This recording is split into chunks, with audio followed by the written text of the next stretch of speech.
Yeah. Broadcast updated. News. Let's copy the video link. Very early streaming.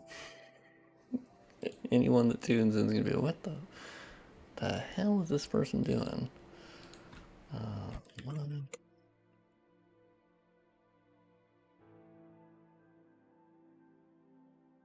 Or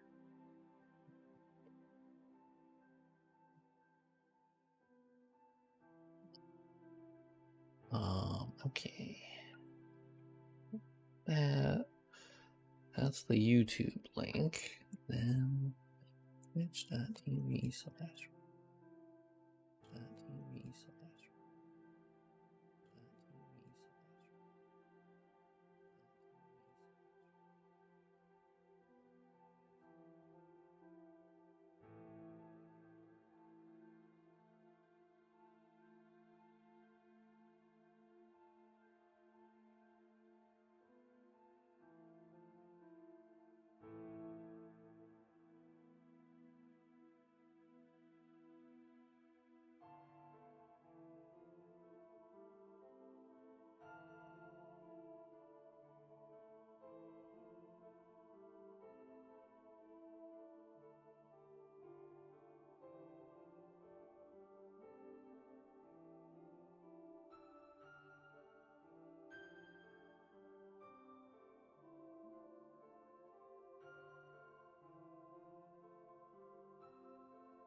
Okay, I think...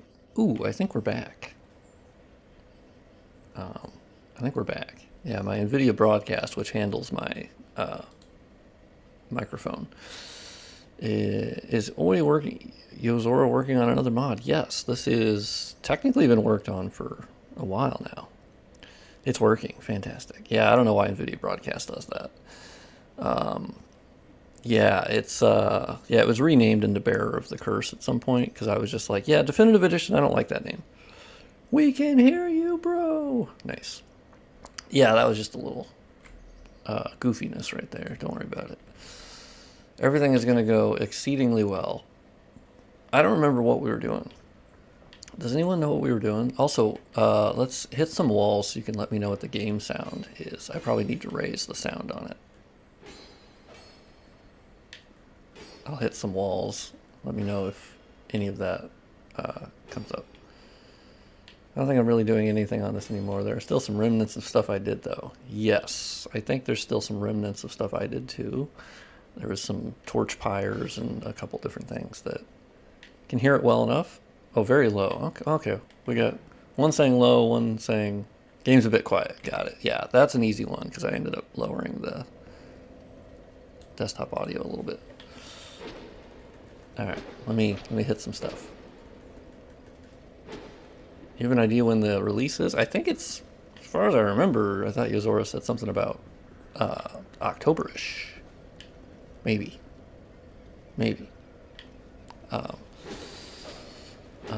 Yeah, that's kind of why I was playing it, because I was like, I want to see what he's been working on. Because I liked everything I played already, and but yeah, there's been more changes, more cool stuff. Obviously, what I've played already just on this stream, because I hadn't played it for a while, and so I was like, all right, do I still remember what's in it? Potentially this month. I mean, as far as I remember, don't quote me on that.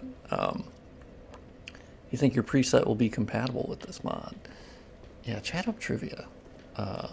Chat up trivia. Trivia is cool. We like trivia. Trivia is the homie.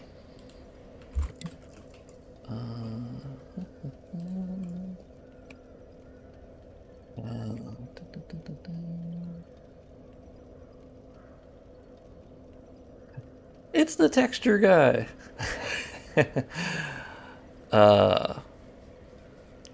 It is the texture guy. Talented and savvy with the tools you use. I try. I usually fuck up a lot, but I try.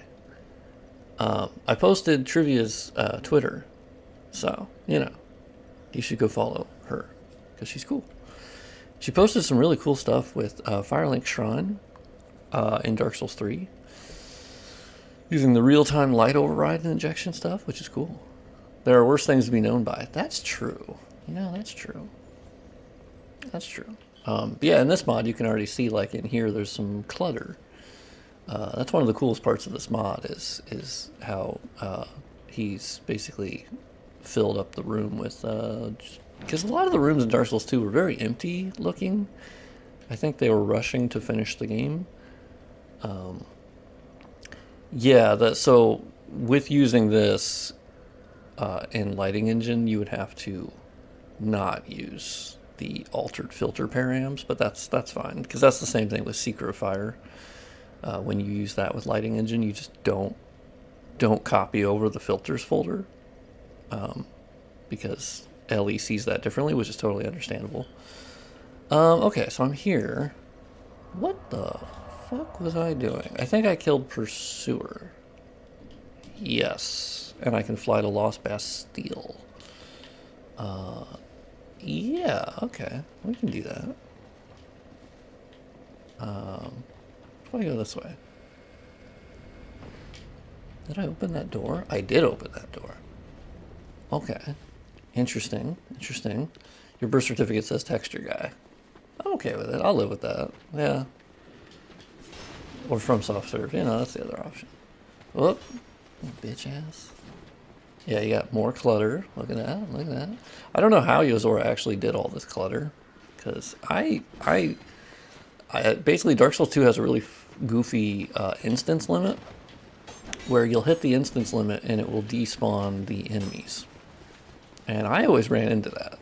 So I think Yozora found some sort of workaround, and I was always in awe of that because I'm like, man, that shit has not been working for me. All right, let's go into a little baby. Let's be a little baby bird for a second. Was the sprinting speed always that fast? Oh yeah, lost center. Whoops. Yeah, the hide from up here. Yeah. Yeah, there's cool shit. I think the sprinting speed was.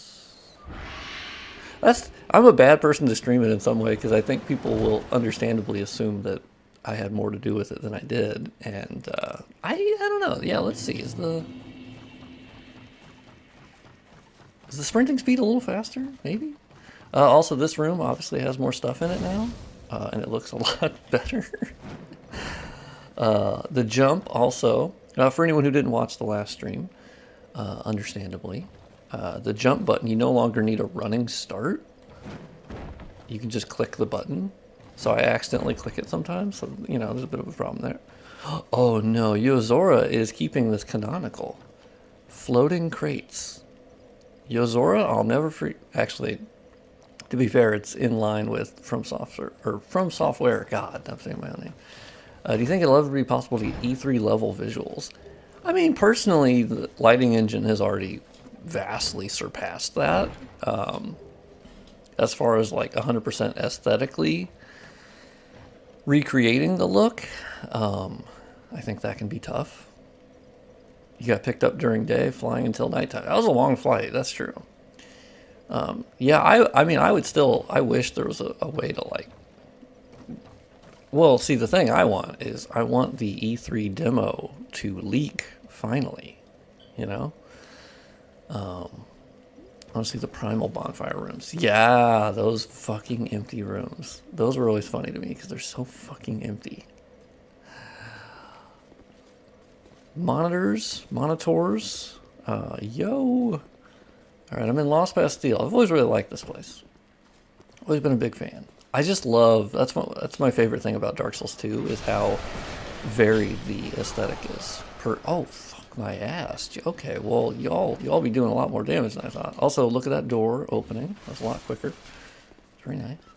Okay, Pursuer, I'm assuming you're going to spawn here. But see, you didn't know. Ooh, Estus Flask Shard. Oh, that's new, right? You didn't know I could spawn. Oh, fuck my ass. I gotta stop saying fuck my ass. Oh, I need to parry your bitch ass. That's what I need to do. Oh, okay. I didn't get the riposte on that one. That's fair. That's fair. Okay, let's do it again. Okay, okay. I gotta go to the left, I think. Gotta go to yeah, do it. Okay, not that move. We don't like that move. Oh, okay. All right. Hey. Ooh. Oh. All right. We did not. Oh. No. Hey. No. Don't. Ah, fuck. I knew that would get me. Killed the pursuer, but didn't take the raven and bonfire immediately. Yeah, I killed him and I went back and I leveled up because I knew the thing. I mean, I guess I should have just gone to the bonfire here, but you know, you gotta mix it up. I got the dull ember. That was nice. Okay, this guy was not playing fair, and he decided to do his little shadow Coomer move. You know, I don't think. Oh, I should just go this way. Oh, fuck! God damn it! Oh, check that out. Yozora added a ladder. Oh, okay. Yeah, my controller has a thumbstick that has stick drift, so it starts walking even though it should not be walking. So, oh, fuck. Okay, shit. Okay. Ow, hey. I'm gonna get this, okay? Yeah, he got me. He's a cheater. He was Kuman. Okay. Ooh, nice. Got it. Well, that's nice. I like that ladder. There's been some other ones that I remember from an earlier build. Some nice quality of life. Oh, hey. Respect the 1v1. Okay, you're not respecting the sanctity of the game. Just so you know. Okay. Oh, this is going. Oh, hey, dog. Oh my. Okay, well, you know. Well, if you're not going to respect the sanctity of the game, we're just going to.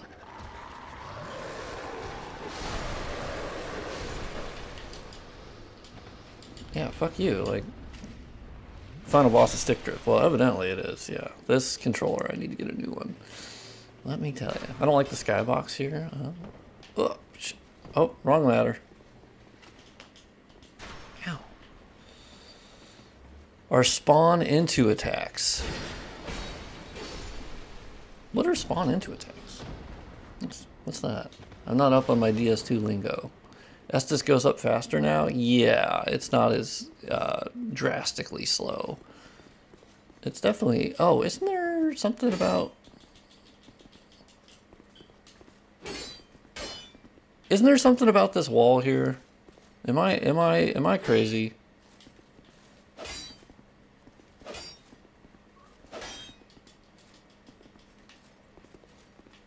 Let me check the skybox. Well, I can't really see much anything from here. Jacopop followed the channel. Thank you. Explosive barrels on the other side or nah? This one I can't remember. I know there was something to do with this one. Hey, yes, it was Invisible Guy. Okay, I'm not crazy. I remember there being something here. Got it. Okay, let me get my... oh, I got an Estus shard. Nice. And that's the Soul of Pursuer. Nice. I'll keep that. Although I love my beloved Claymore, so I don't feel like I need to move away from that. It used to be a glory hole. Dark Souls 2 glory hole does not sound like a lot of fun. I mean, glory holes in general, but we don't need to get on that topic, you know. Not very sanity. Or sanity? Sanitary. God. Brain no work. It early. Oh my god, this is early FromSoftware. This, oof.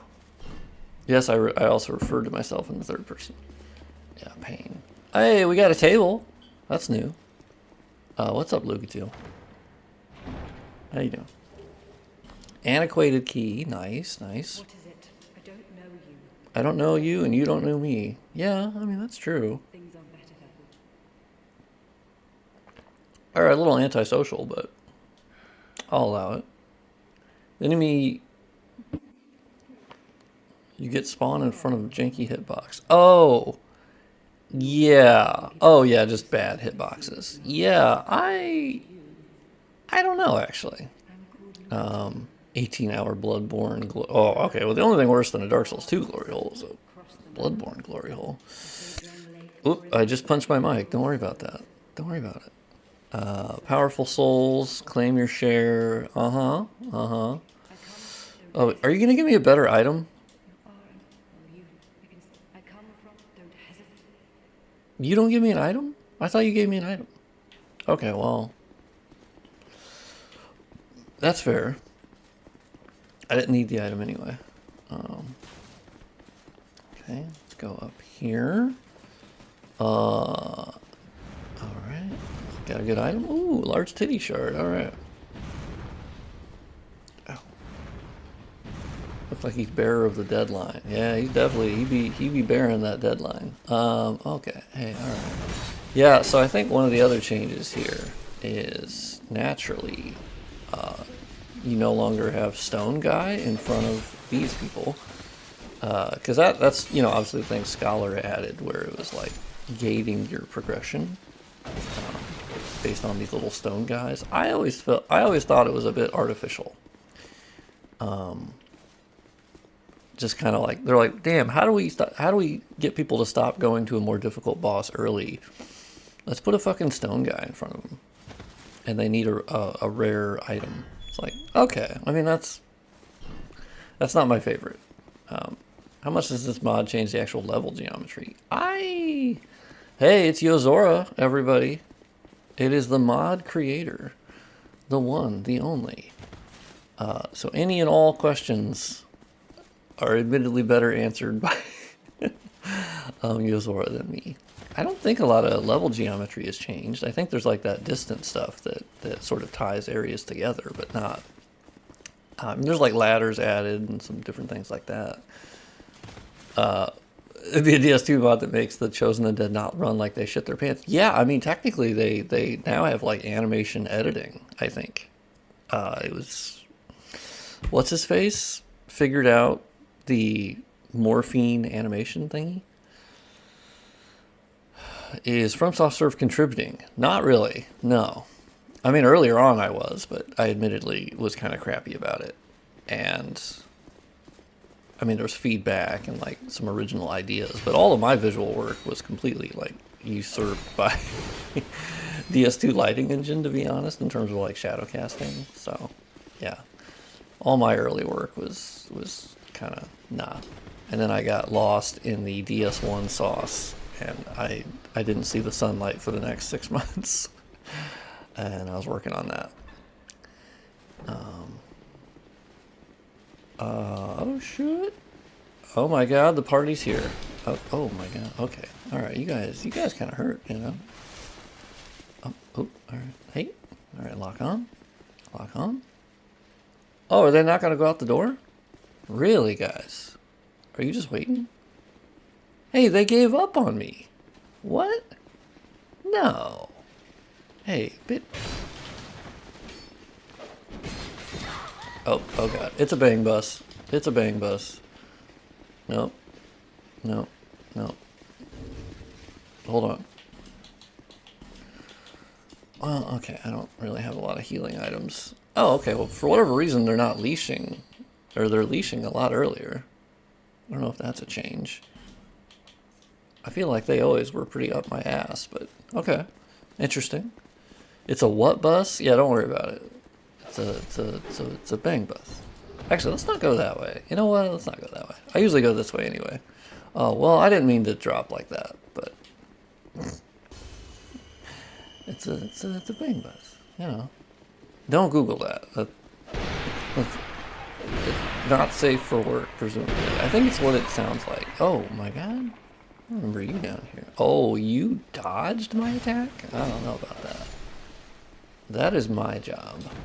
That is my job, my guy. Okay. Hey. Oh, you're from downstairs, I guess? Here. Alright. We fuck with the extra clutter. We do. We like it a lot, because Dark Souls 2 had some real fucking empty-ass rooms. Man, they had such empty rooms. Alright. Oh yeah, do I have any flame butterflies? No, I do not. I absolutely do not. Okay, Soul of a Proud Knight. Love to see it. Okay, I'm gonna try killing the jabronis with no healing. It's gonna be great. It's gonna be really great. Ooh. Oh, check it out. That's a big summon sign. Zoli the Witch? Oh my god. That's new, right? That's new. Oh. Hey, what's up? I follow you on Twitter. You're pretty cool. You can parry and riposte. Okay, well, there you go. And putting the parry shield back on. Let me tell you. It has now become a parry run, ladies and gentlemen.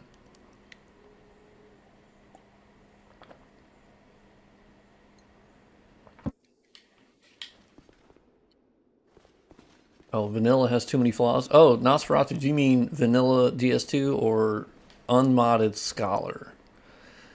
Renzier, you can riposte them because of Yozora. He added some sick ass. I was able to riposte Pursuer. It was sick as hell. Yeah, exactly. It's so cool. It's so much fun too. I'm in love with it. I'm just like, I don't know about that attack.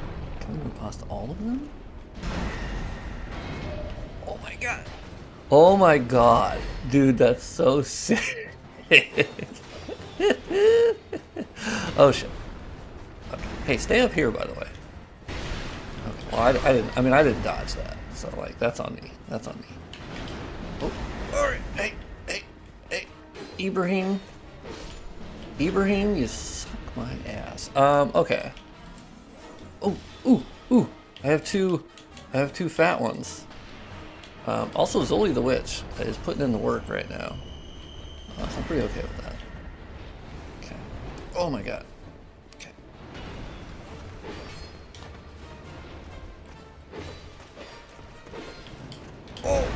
Oh, yeah, they're going to town on her. Oh, wow, she does insane damage. Oh, my God. Dude, she's just going to solo him. Okay. I mean, I'm fine with it. Okay, I probably shouldn't have summoned, but yeah, that's fine. I was just curious how good she was going to be honest with you. Oh, clutch dodge. Hey, can you not kill him so I can riposte them again? Dude. Oh, that's so sick. That's sick. Thank you, Zoli the Witch. Your Twitter's great. Yeah, Zoli the Witch might be a little strong. Might be a little strong. She was, oh boy. Maybe not her health. I think her health was fine. Her damage? I think she might be a little strong. Ooh, the Bastille key. Okay, so there's a change. The Bastille key is in a better spot. I never liked the Bastille key. I see so many people who just miss the Bastille key. I did, frankly. Lore accurate Zoli. That's true. Yeah, you're right.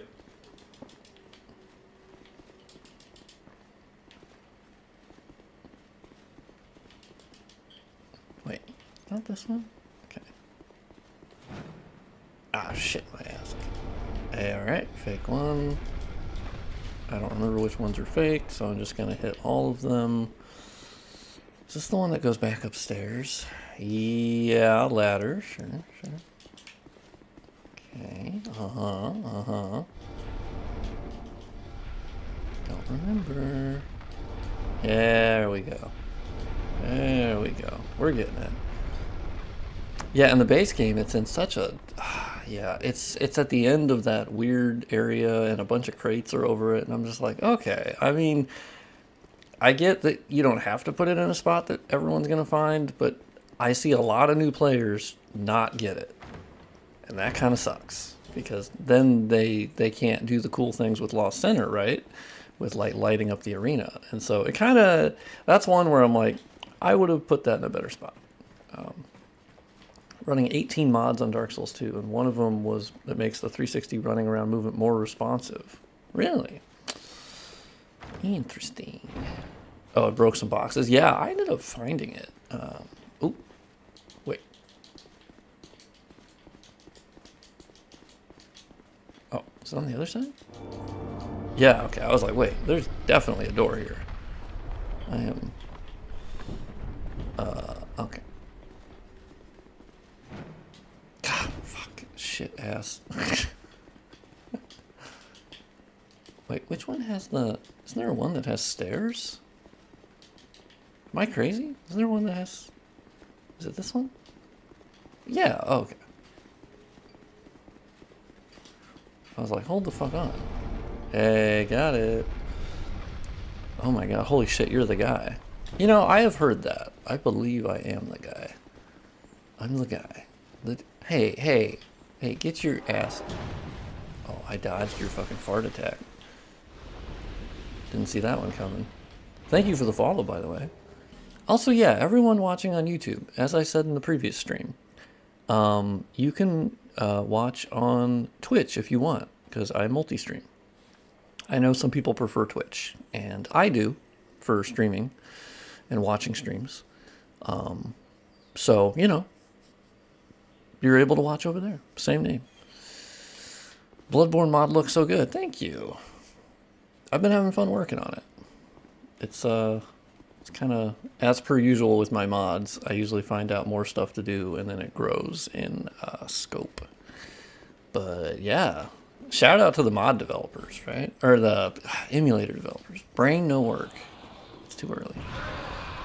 Your name comes up in the Bloodborne space. Does it? I like that. I'm okay with that. I didn't know you streamed on Twitch. Oh shit, look at that. Yeah, I stream on YouTube and Twitch sometimes. Mostly I just make videos, to be honest. But I want to stream more often, because it's fun. I like streaming on Twitch. Oh, Huge Vibes followed the channel. I like the name, Huge Vibes.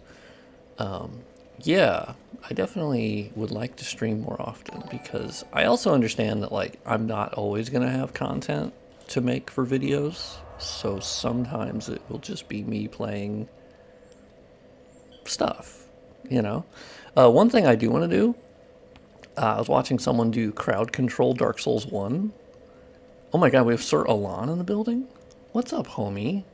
By the way, Sir Alan is very good at mopping, just so everyone knows. That's the biggest thing.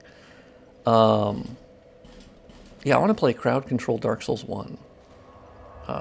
And then you guys can fuck with my character. And I can try to finish the game. Is these Minecraft with RTX? I mean, we'd hope so. Oh, crowd control in Bloodborne? Oh my god. Yeah, that's true. I guess now they can... I mean, anything's possible, theoretically.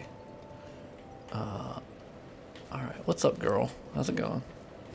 Oh, didn't mean to jump. Didn't mean to jump. Didn't mean to jump. Okay, my controller's making me walk slowly, so don't worry about this cinematic walking. It's not intended. I'm gonna keep my boss souls, actually.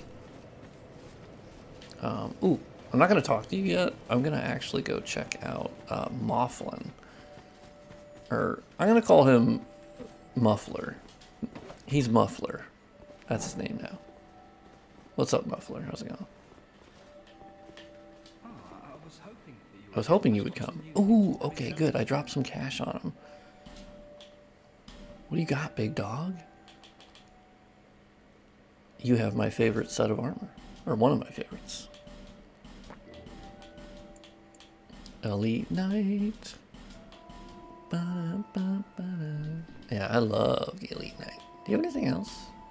Iron Parma. Lightweight. Okay, I was kind of hoping. I was going to see if they had any special ability. Have I talked to Cat Lady yet? I don't remember. Do I still... Oh, I don't think I got the Manor Key. Okay. Yeah, I don't think I got the Manor Key. That checks out. Parasite Spider Dudes and Seldor also drop the set Mouflin drops. Oh, really? Cool. Can I actually play Bloodborne on PC fully to the end, including DLC? I mean, technically, yes. It's a little buggy. Probably have some vertex explosions, some crashes, and various other things. Oh, I do have a pleasant scent. That's true. Buy item. Okay, what do we got? Nullifies death. Ring of Evil Eye. Nice, nice. Easier to be detected. Ooh, we don't care about that. Ooh, you sell life gems now. That's new, right? Is this mod accessible? Not currently, but potentially later this month. I found Bloodborne to be very unstable on new Intel CPUs. Damn. I mean, I know separately there was general stability issues with the 14 series, right? 14th gen. We need a new game plus run to test the mod. Ooh, that's true. Fair. I get a bonfire ascetic. That is a shart I have found. Lady, you can smell a shart on me. And oh, 12th gen. Oh, okay. Damn. Yeah, I know they've... Yeah, there's been some... You know what to do tomorrow? Hell yeah. I gotta no life this. Alright. Well, I did spend some souls on the Elite Knight set. Let's get some endurance. I've been low on endurance. Less stable on Linux. I don't know actually. That's a good question. I would pop into the Discord for that. Or Shad PS4 Discord. I don't know. Yeah, I agree with Windows 11 kind of sucking ass. Your mod really helps many people, dude. I just wish you had more subs and views. I mean, hey, you know, I appreciate that. I think I get... I mean, to be fair, you know, I live in the Midwest, so anything that happens, I'm like, oh, this is amazing. This is crazy. So, I think the amount of views I get is more than I would think it would be. It's also crazy with streaming. you know, I think the last stream I averaged like 200 viewers or something, and I was like, that's insane. And I think my first Bloodborne stream was like 350, which is crazy. And that puts you into like the top 0.1% or something. It's like, fucking hell. Yeah, that's Pates.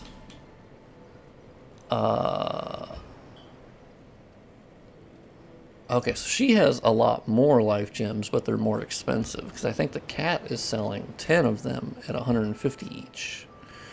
You definitely need more likes. I mean, you know, it's no biggie. I'm growing. I'm getting there. World domination. Next step. Oh, you're the first content creator I've watched streams of in a long time. Oh, wow. Thank you. Yeah, I don't know. I like streaming. It ties well with my my personality. And I guess a lot of these things I wasn't talking as much when I was streaming or playing on my own, but I would say weird things, so it works out. Right now I'm working on boss weapons. Any idea to make these boss weapons more cool? That's a good question. I'm trying to remember. I am actually a really shitty person when it comes to using boss weapons. So I'm such a basic bitch when it comes to Dark Souls 2. The only one... Okay, so the one that I do remember using was Alon's katana. And admittedly, that's already really cool. But I understand... I could see Alon's katana being sort of the benchmark of, like, that's how cool a boss weapon could be. And I feel like a lot of the other ones were kind of like, it's a big sword. Like, I think Pursuer's Greatsword was nothing special. So I don't know if... I don't even know how possible it is to, like, the move set. Is it possible to make them more like the actual boss itself in any small way? I don't know. But yeah, Alon's katana, fuck yeah. Okay, so we already killed the bitch asses.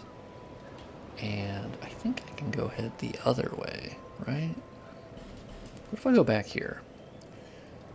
Favorite boss in DS2?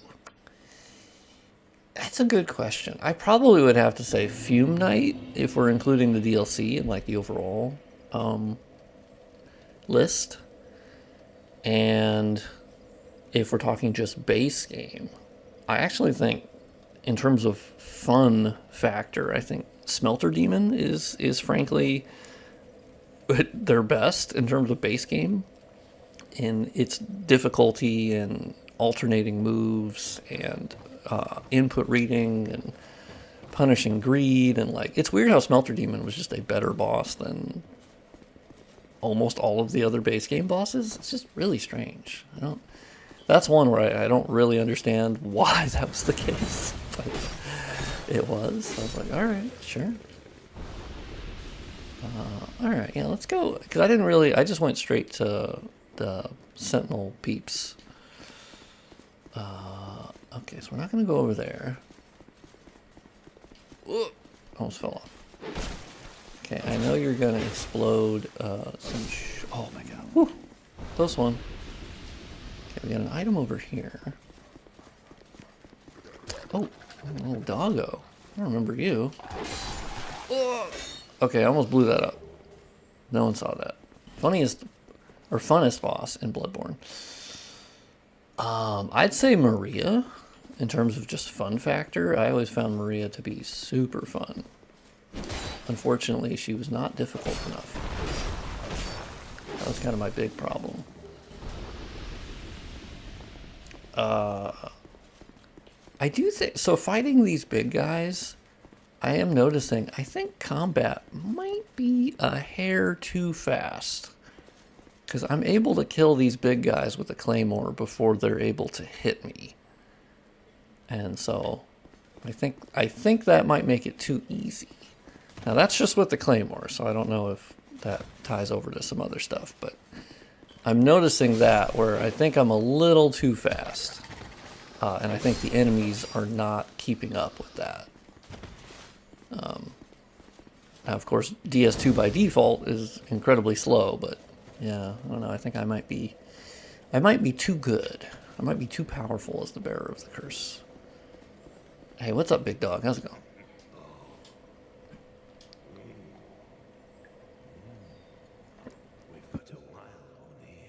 We got a wild one here. Oh yeah, this guy is tweaking. I love this guy. Yeah. I smell flame on you. You're micked off. I think you're from The Simpsons, right? Marvelous Ember. Oh, he doesn't insult me?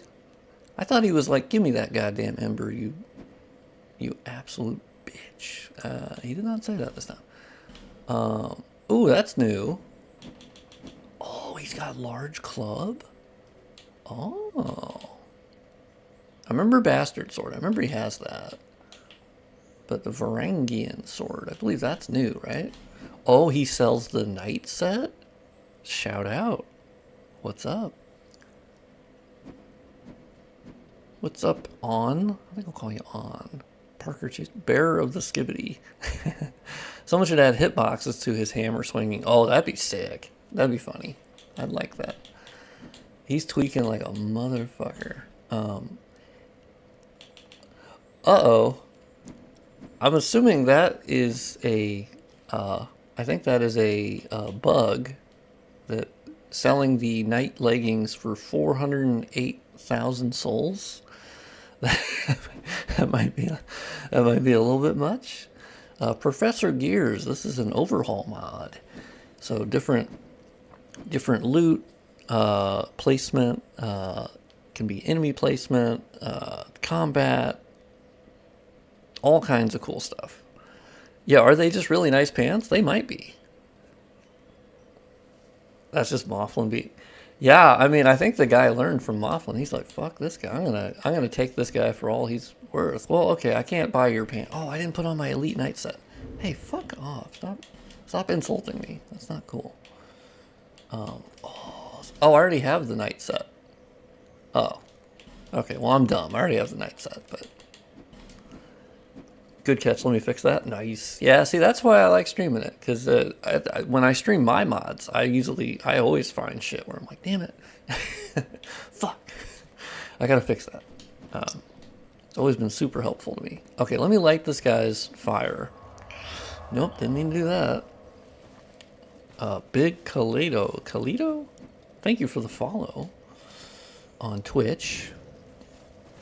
Yeah, I gotta migrate as many viewers over to Twitch as possible.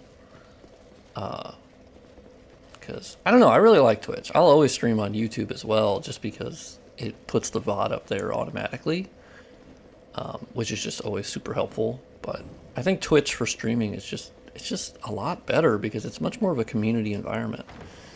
And I love being able to raid other people. And YouTube just doesn't really do that. Yeah, light my fire. Okay, good. So I was not crazy in thinking that sounds like a lyric or something. Okay, so I gotta rest after this, and he'll move off his chest. Heavy bolt, heavy crossbow. Nice. All right, bitch ass. I'm gonna rest, and you better move off. Can you make the pants like super high res? Oh, yeah, you should absolutely put like super armor on it. All right, let me open up the fat chest. What do we got? Ooh, craftsman hammer. Nice. Little twink tight. How to fetch a new ember? Yeah, I mean, maybe you should. I don't know. All right, see you later, dog. I gotta go. Oh, I didn't kill you, bitch. Okay. All right. Well, I was pretty sure I killed you, but oh, I have the key. I forgot. DS2 is overhated. Agree. Yeah, Dark Souls 2 is I don't know. Yeah, it's definitely hated. Oh, I'm fat rolling. Oops. Yeah, I think that's what bugs me. Is it just the people who do hate it are so ungodly vocal about it, and no other game in the series gets anywhere near that amount of hate. You know, and I think that's what bugs me. Is I'm like, all right, can we all chill out? Like, it's not that serious. It's not. And Dark Souls 1, as one of the preeminent,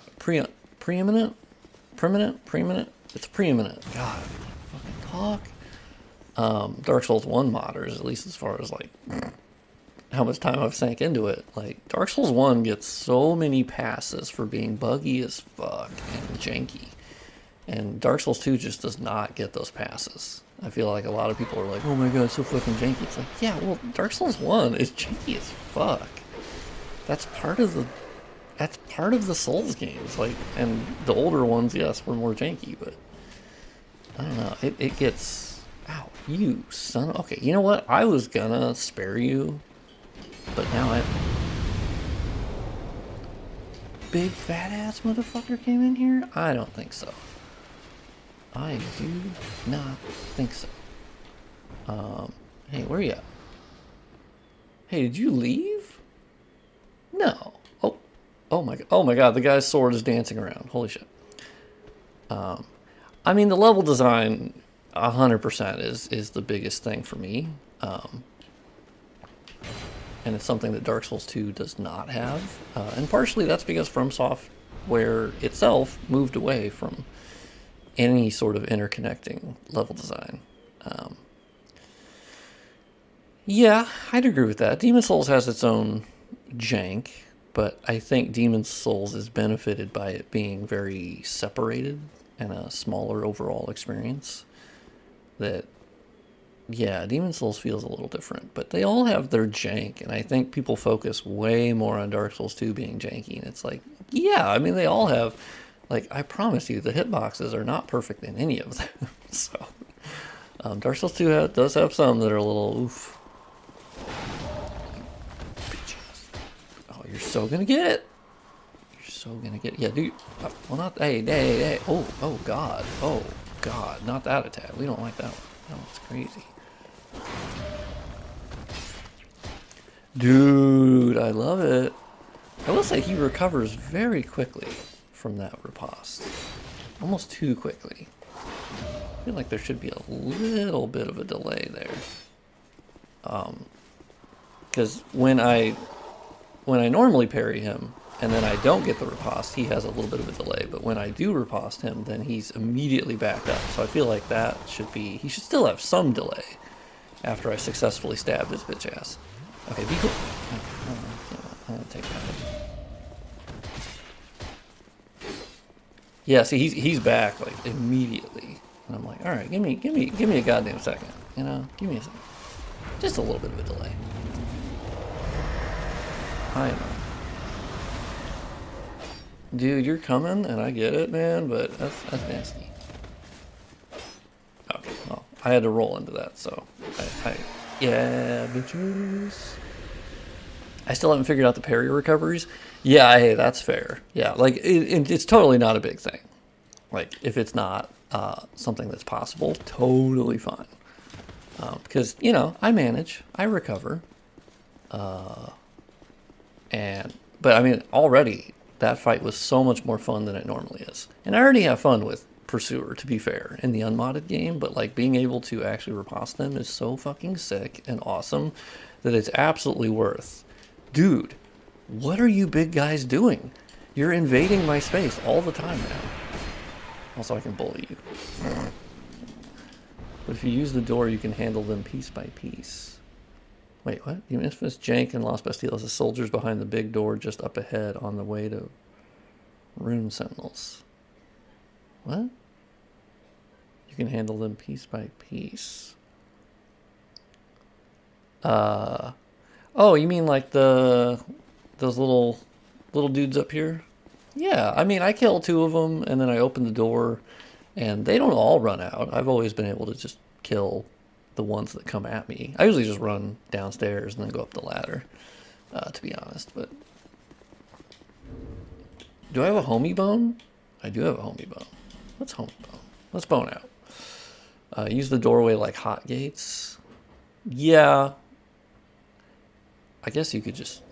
One thing I wish is that the door would stay open. But I understand you're resetting the area, so, like, you know, maybe not, but that's always something that annoyed me when you have to do the run back to that, is you're like, ugh, okay, I gotta open the door again. And that happens in Dragon Eerie as well. When you're going through those people, you have to open the door, DS2 DLC is the best part of DS2. I mean, I would agree. I think the DLCs give you a window into what DS2 could have been if it did not have as many development issues, if it didn't have the, because I mean the DS2 DLCs were grand in scope, and they basically gave the blueprint for what DS3 level design was, in terms of like those little shortcuts that loop back, and it's linear, but it's it has some sort of bridging or branching paths. The Sunken King DLC specifically is like 1-to-1 the blueprint for DS3 level design, 100%. And yeah, they're definitely a step up. Obviously, the boss difficulty and quality is so much higher. Yeah, like DS2 DLC was just ungodly. They just improved a ton, and that's sort of a window into what DS2 could have been had it not had two directors that didn't seemingly agree on a lot, and then just behind the scenes, a lot of turmoil. I'm happy you exist. Thank you for all the work you do. Well, that is incredibly sweet. That was very nice. I'm just a dude hanging. Oh, the Drake Blood Knight set. Yeah, that's one of the sexiest, gorgeous, hottest set. All the words for the Drake Blood set. I remember the first time I got the Drake Blood set, I was like, oh, fuck me. Are you kidding me? This is so good looking. Holy shit. Oh yeah, let me go down here first. Chill stream. I agree. I always go for chill stream. Oh good, I have a torch. I was like, wait, what the fuck? I already used all my torch time? No fucking way. Also, how dare DS3 move away from the torch system? There's so many things in DS3 that I wish they would have kept. Okay, I gotta parry your bitch ass. It does feel like DS3 just kind of lost a lot of the quirkiness. Or it just lacks the quirkiness that DS2 has, Damn, I didn't get the box.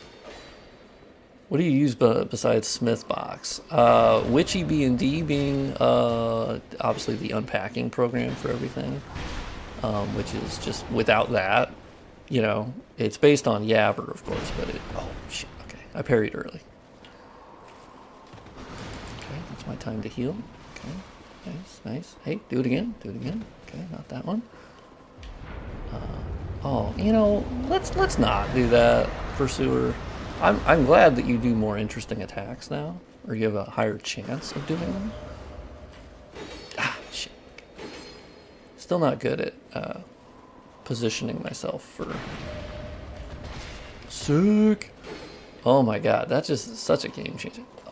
See, that one actually worked well, because they ended up backing up, and so there was a little bit of a delay between parry there. I wonder if that's possible. Is it possible to have Pursuer do that sort of backup move? Because that was a delay that I think would work, versus figuring out the actual like parry thing. But if there's a way to have that move happen after being riposte, that would be cool. Ooh, large club, sick. Oh, do I have any flame butterflies? Did I pick up? Ah, fuck. So I can't see shit, but that's fine. Oh, Rob, grab, man. Subscribe to the channel. Thank you. Thank you. Oh, isn't there a... I might be thinking of a different... Oh, yeah, there is a Ferrous Lockstone. Yeah, let me shove it in the mouth. That sounds weird. Does Sen have that weird durability mechanic? Yeah, it doesn't... Yeah, I think Sen has that. The poison... Oh, Belfry Luna. Oh, that's right. I guess we could do Belfry Luna. I usually don't, but I can see that. Alright, sure. Why not?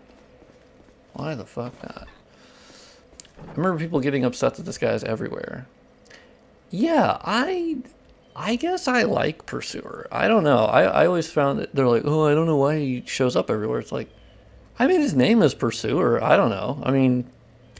Yeah, I don't know the lore behind it, but I always thought he was... I think he's fun to fight.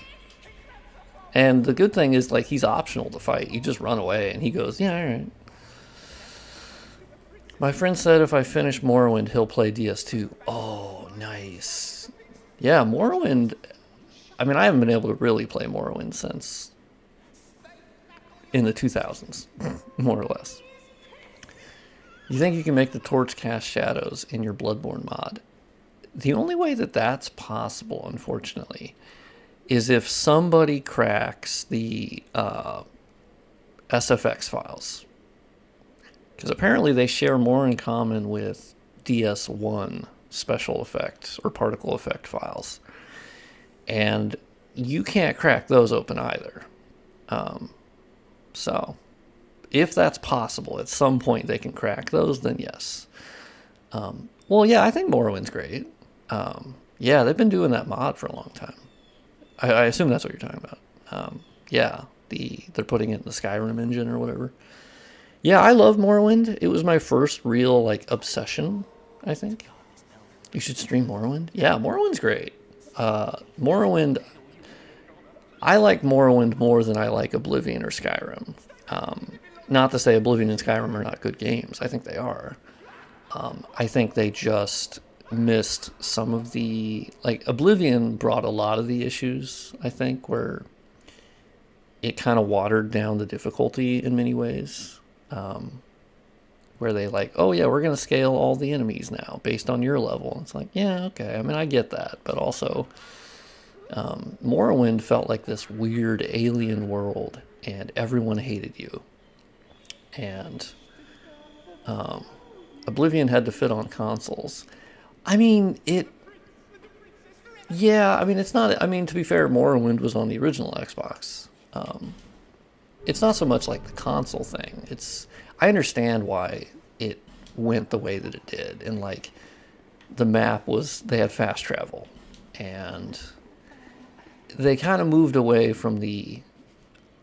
I don't know. Morrowind felt more hardcore, I guess, and that sounds kind of like gatekeepy, but it was a more challenging experience where you had to like read the journal and go, well, fuck, I got to figure out where to go, and actually read. They go, okay, turn left, go here, and I don't know. It felt like I actually had to like try, and Oblivion was more like, here's a waypoint, follow the map, cool beans.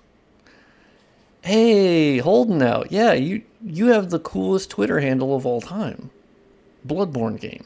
It's insane. That's crazy. That's so cool. What's up, homie?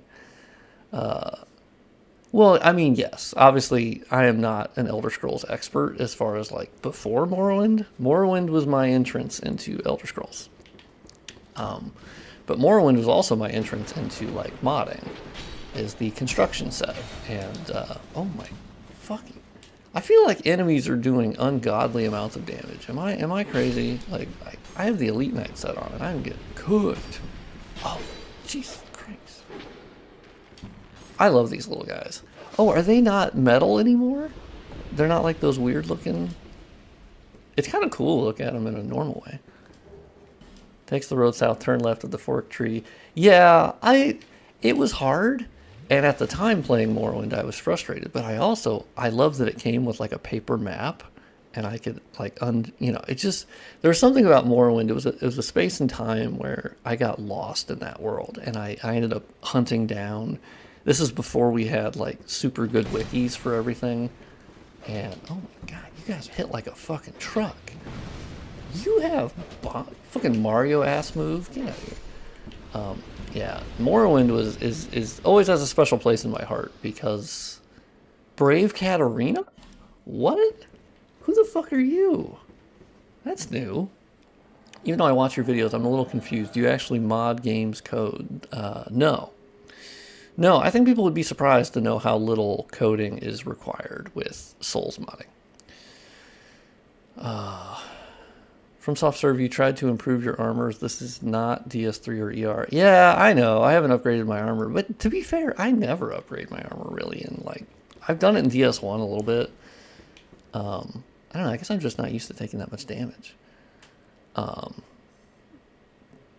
Yeah, these short motherfuckers. Maybe they've always done a lot of damage. To be fair, I haven't done this. I don't really tend to do this level that often.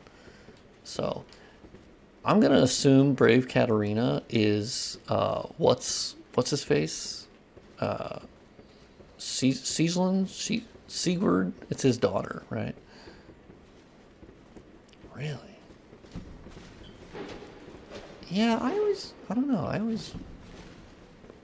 mean, I wouldn't say armor is useless. Like, obviously, I'd say Bloodborne is the one where armor is vastly less emphasized in effectiveness. And,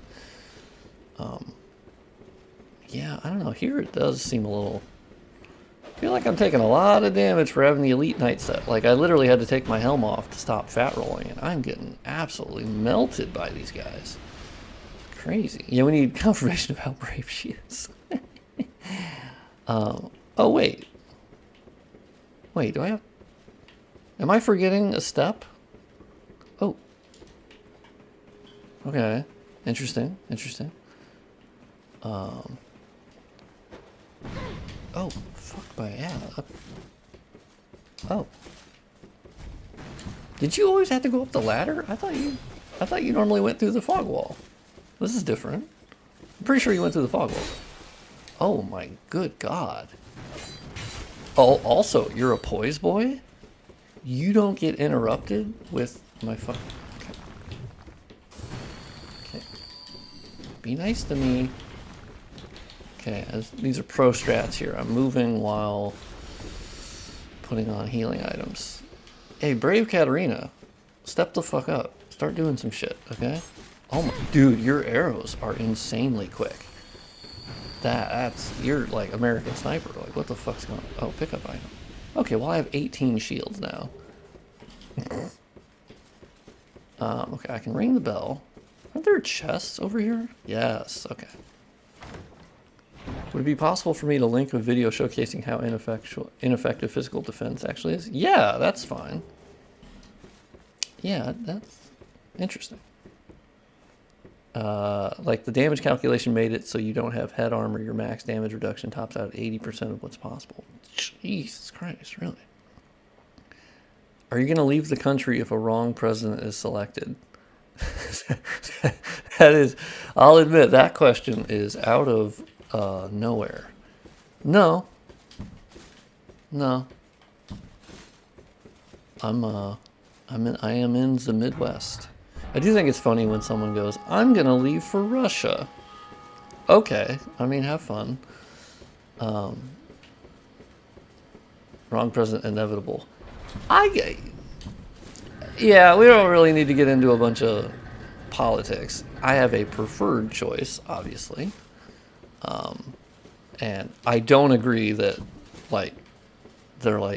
they're both insanely bad choices. I'm like, no, I think clearly one is better than the other.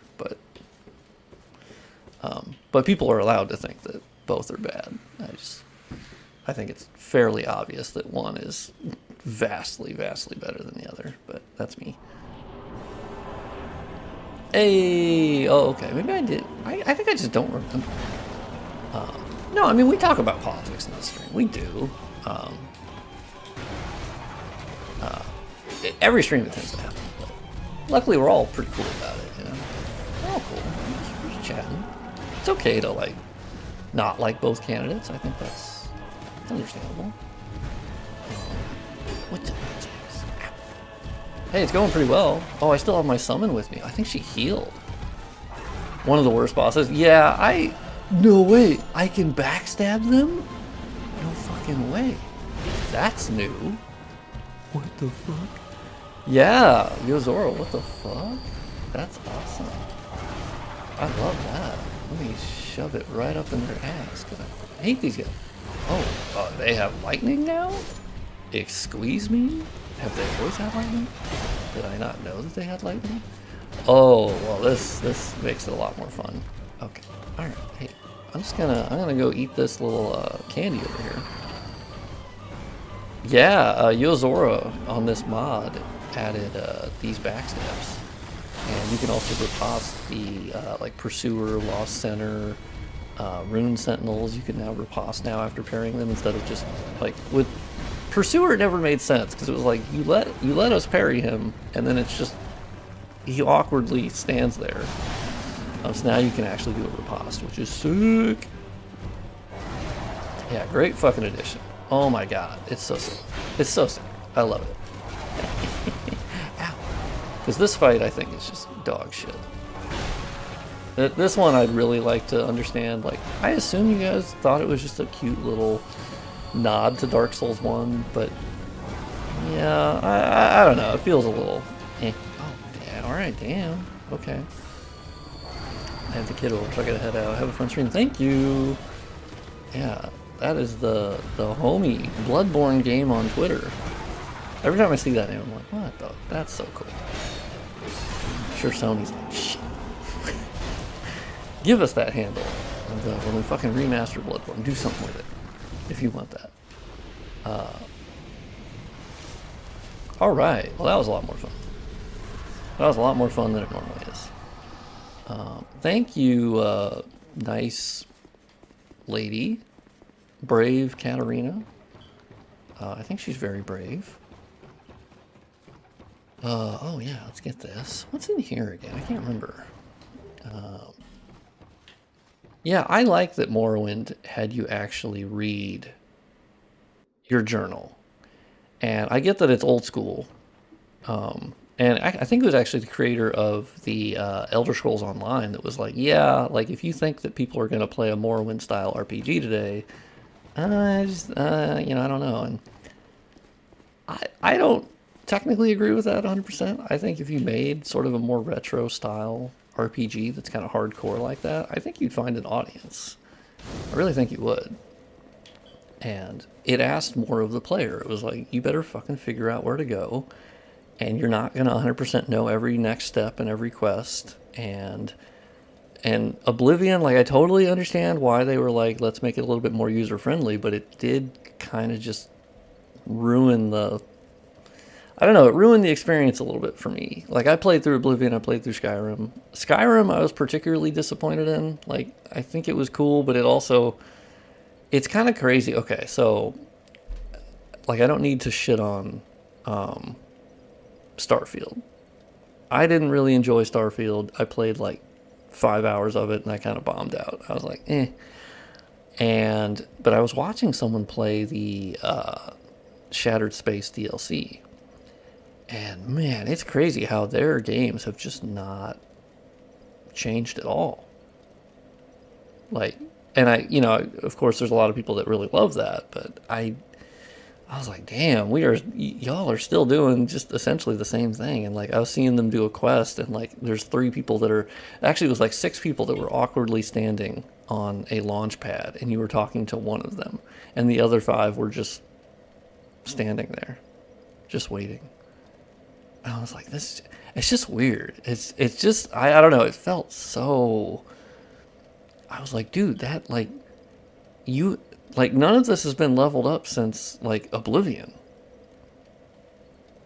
The way that the NPCs are talking, the way that they're moving, the way that the quest structure is, that I'm just like, I don't know, for me, it was a bit jarring to be like, really, we have not moved? We haven't changed much. Like, I think Starfield looks graphically pretty cool, but I don't know, yeah, I was just a little surprised. I was like, it just seems so stilted, and I don't know, it was just odd. I don't know.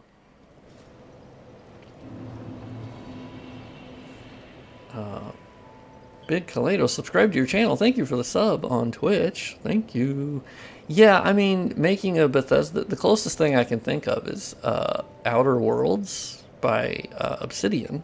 It felt very Bethesda-y, Fallout-y, but it was, to me, it was better.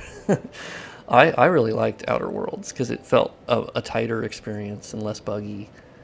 And I thought the storytelling was better. But yeah, I don't know. I've kind of dipped out of Bethesda games, unfortunately. I used to be, that was my big, like, obsession before Souls games, right? Yeah, but even with the same engine, like, I don't know. I mean, you obviously have updated it a lot. So a lot of people were like, oh my god, they're still running on, like, the Morrowind engine. And I'm like, well, no, I mean, that's not how engines work. And it's not like they've replaced almost every single part of that at this point. Be nice to me. Oh, was I being mean? Yeah, I want to know what From Software's cooking right now. They're probably working on like 3 different projects, all of which we don't know what they are, which is pretty sick. That's always a cool position to be in. We just have no idea what they're working on.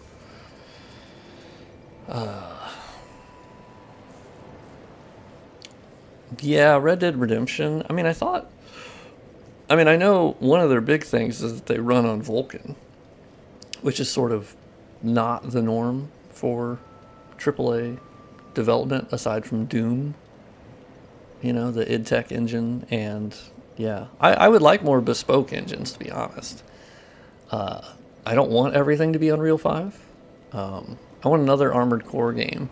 Yeah, I mean, they considered this one a success, which I love. I'm like halfway through my second playthrough of Armored Core 6. I have noticed something kind of weird with the Armored Core fandom.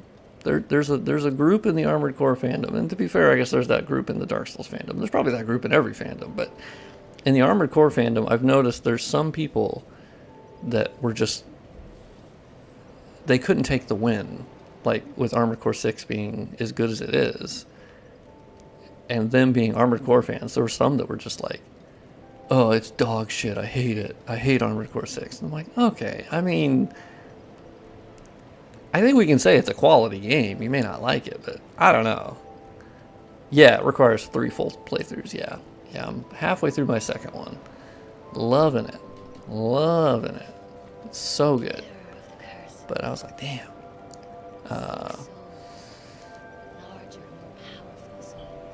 Yeah, I mean, we'll see what he's working on.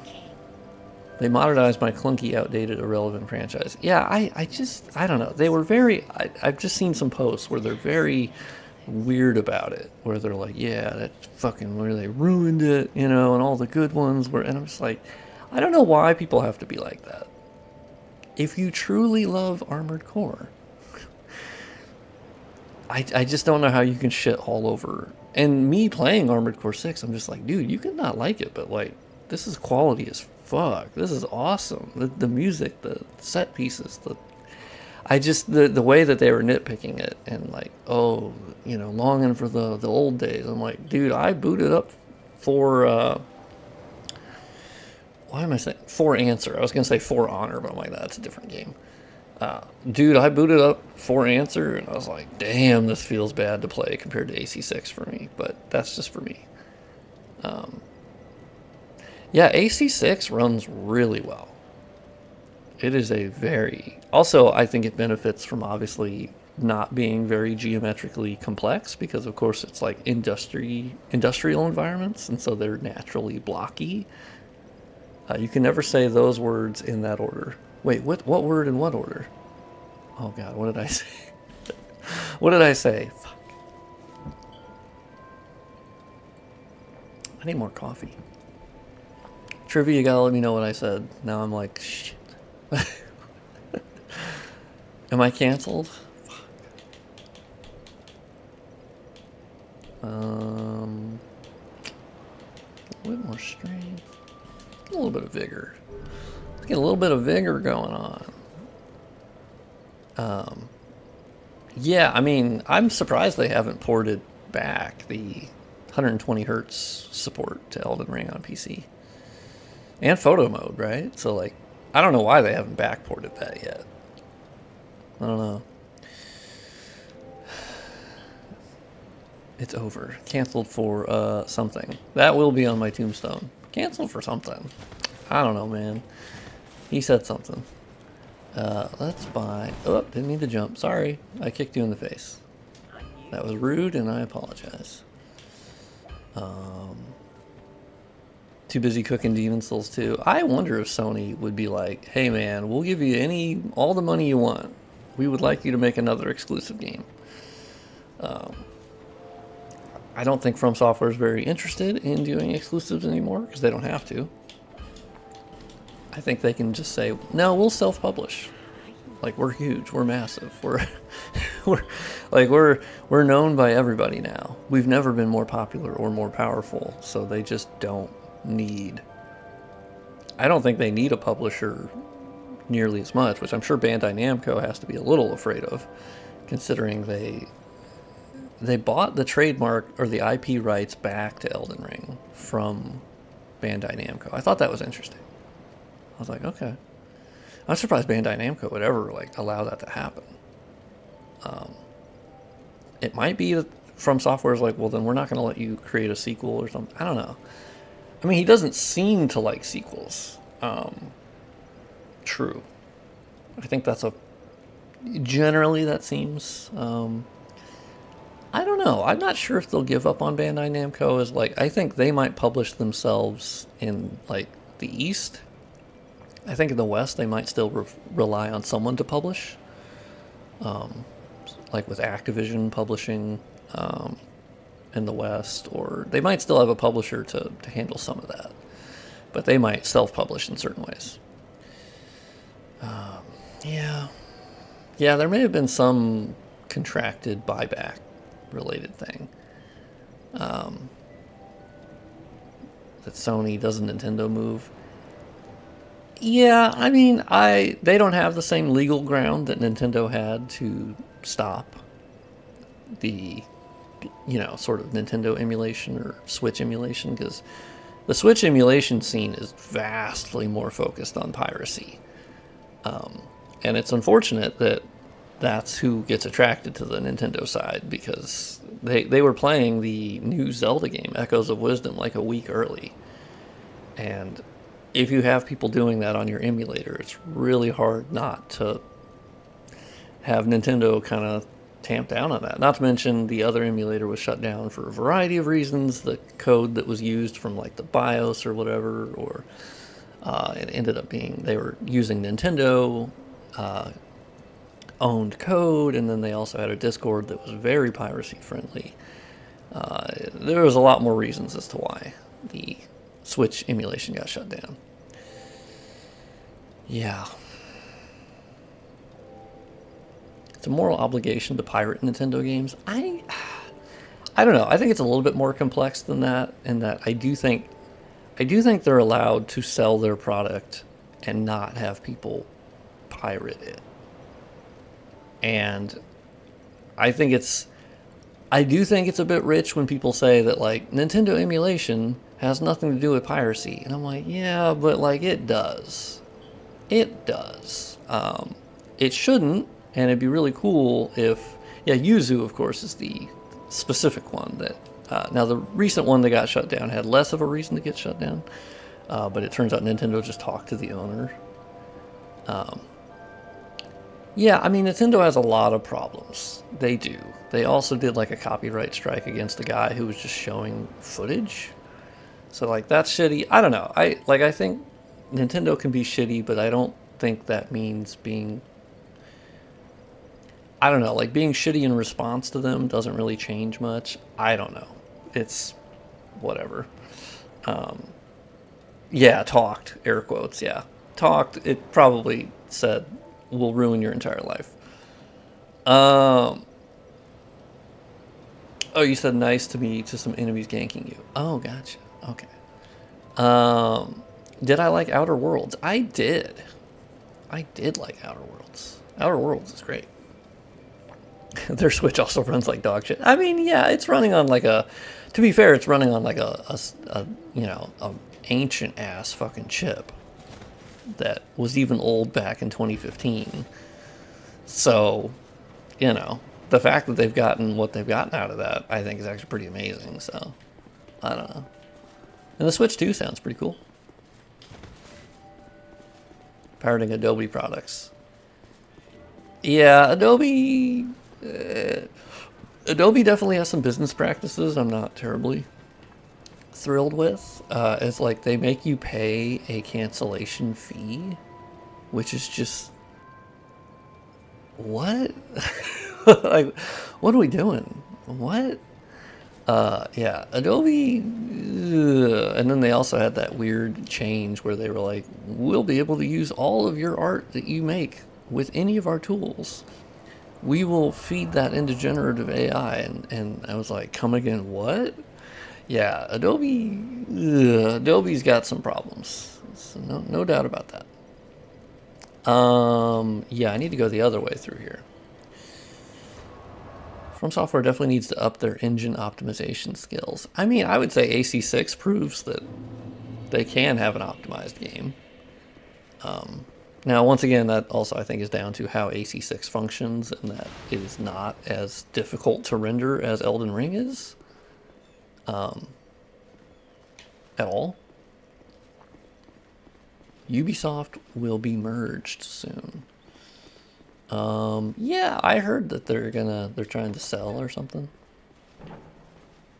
Because they do seem pretty mismanaged. And I was kind of shocked that Star Wars game, the Outlaws, which looked fine. I don't know. It looked like a totally serviceable game. I don't know. Only sold like 1 million copies. I was like, fucking hell. Jesus Christ. DS2 is my favorite in the series. Hell yeah. I support that. Really needs to add havoc to objects like boxes in the future.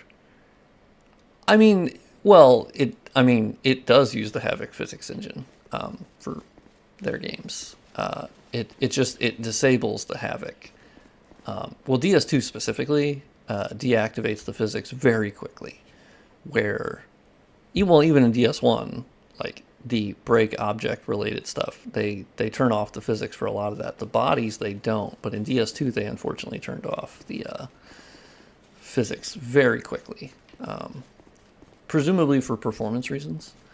I'm assuming they had to get every possible CPU cycle they could, so removing physics was one of them, or deactivating them very quickly was obviously something that they were like, that's an optimization step. I think it looks a lot worse. I much prefer how DS1 does it. And even Demon Souls, frankly, with their enemies. But, yeah.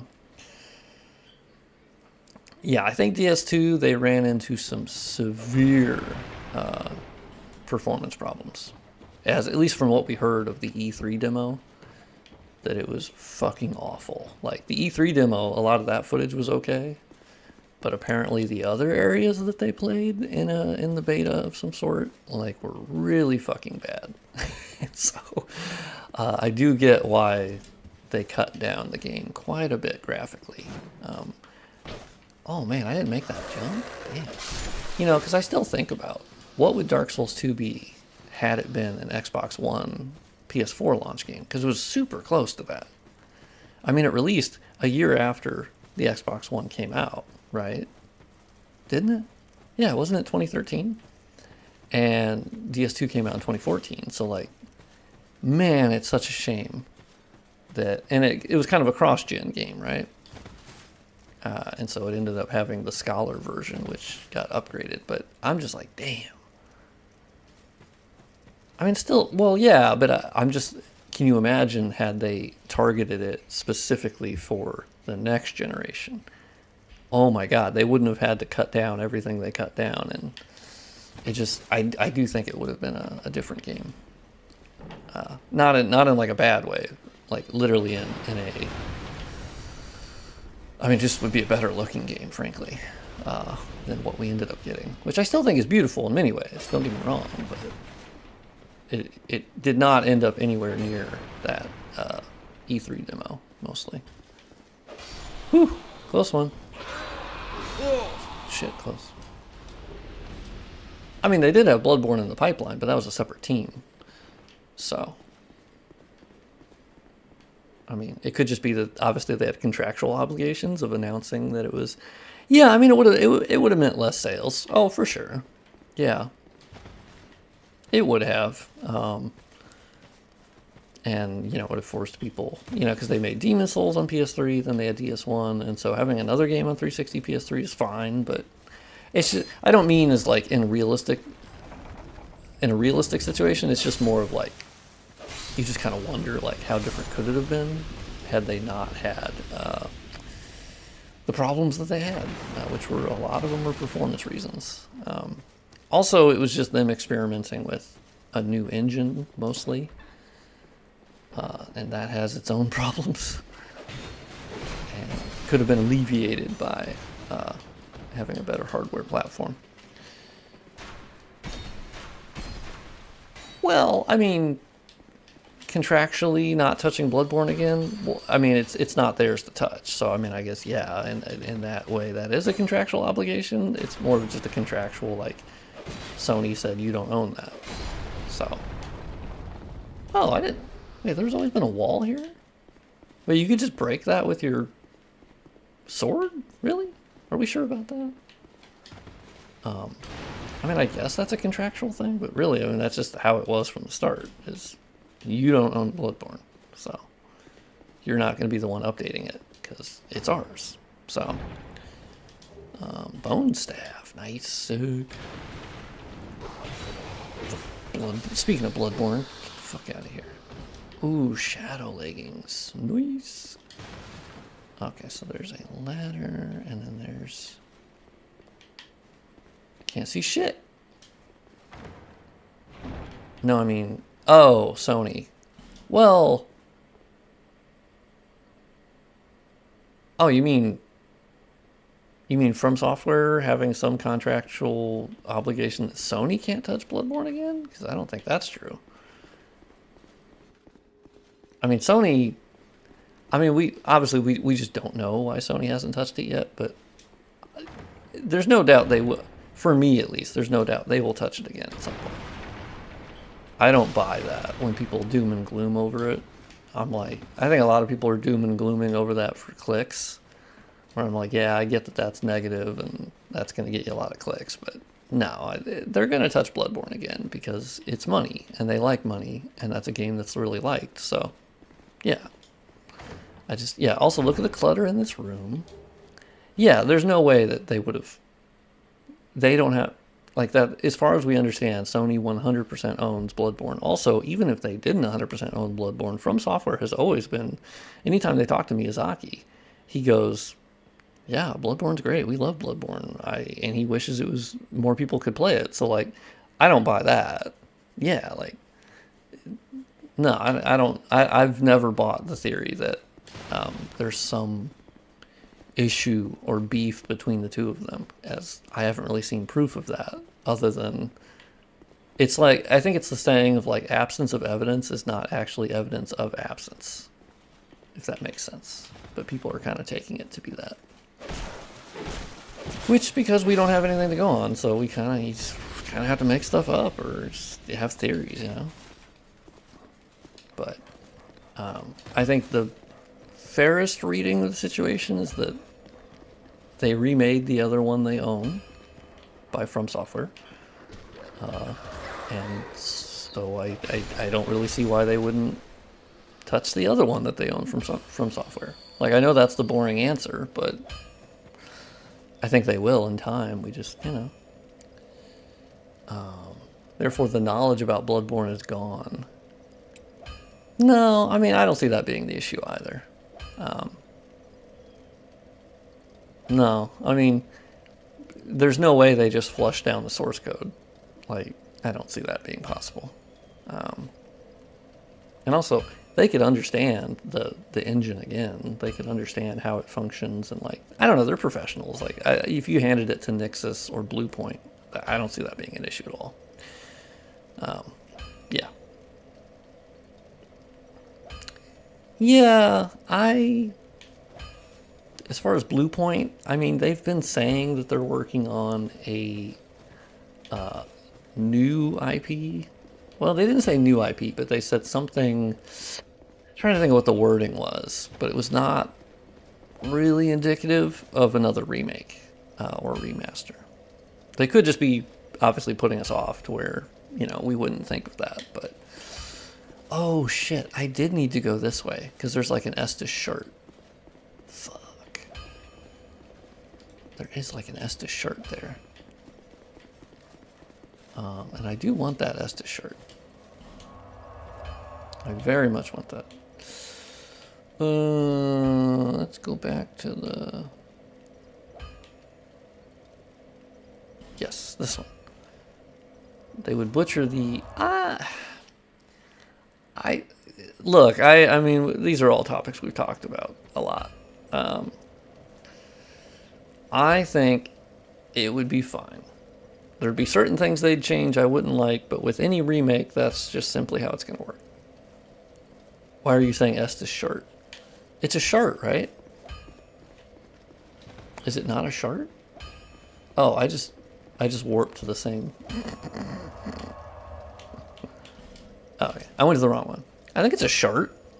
Phoebe Galaxy, thank you for the follow. I think it's a shirt. I don't know. I think you're wrong. I think it's a shirt.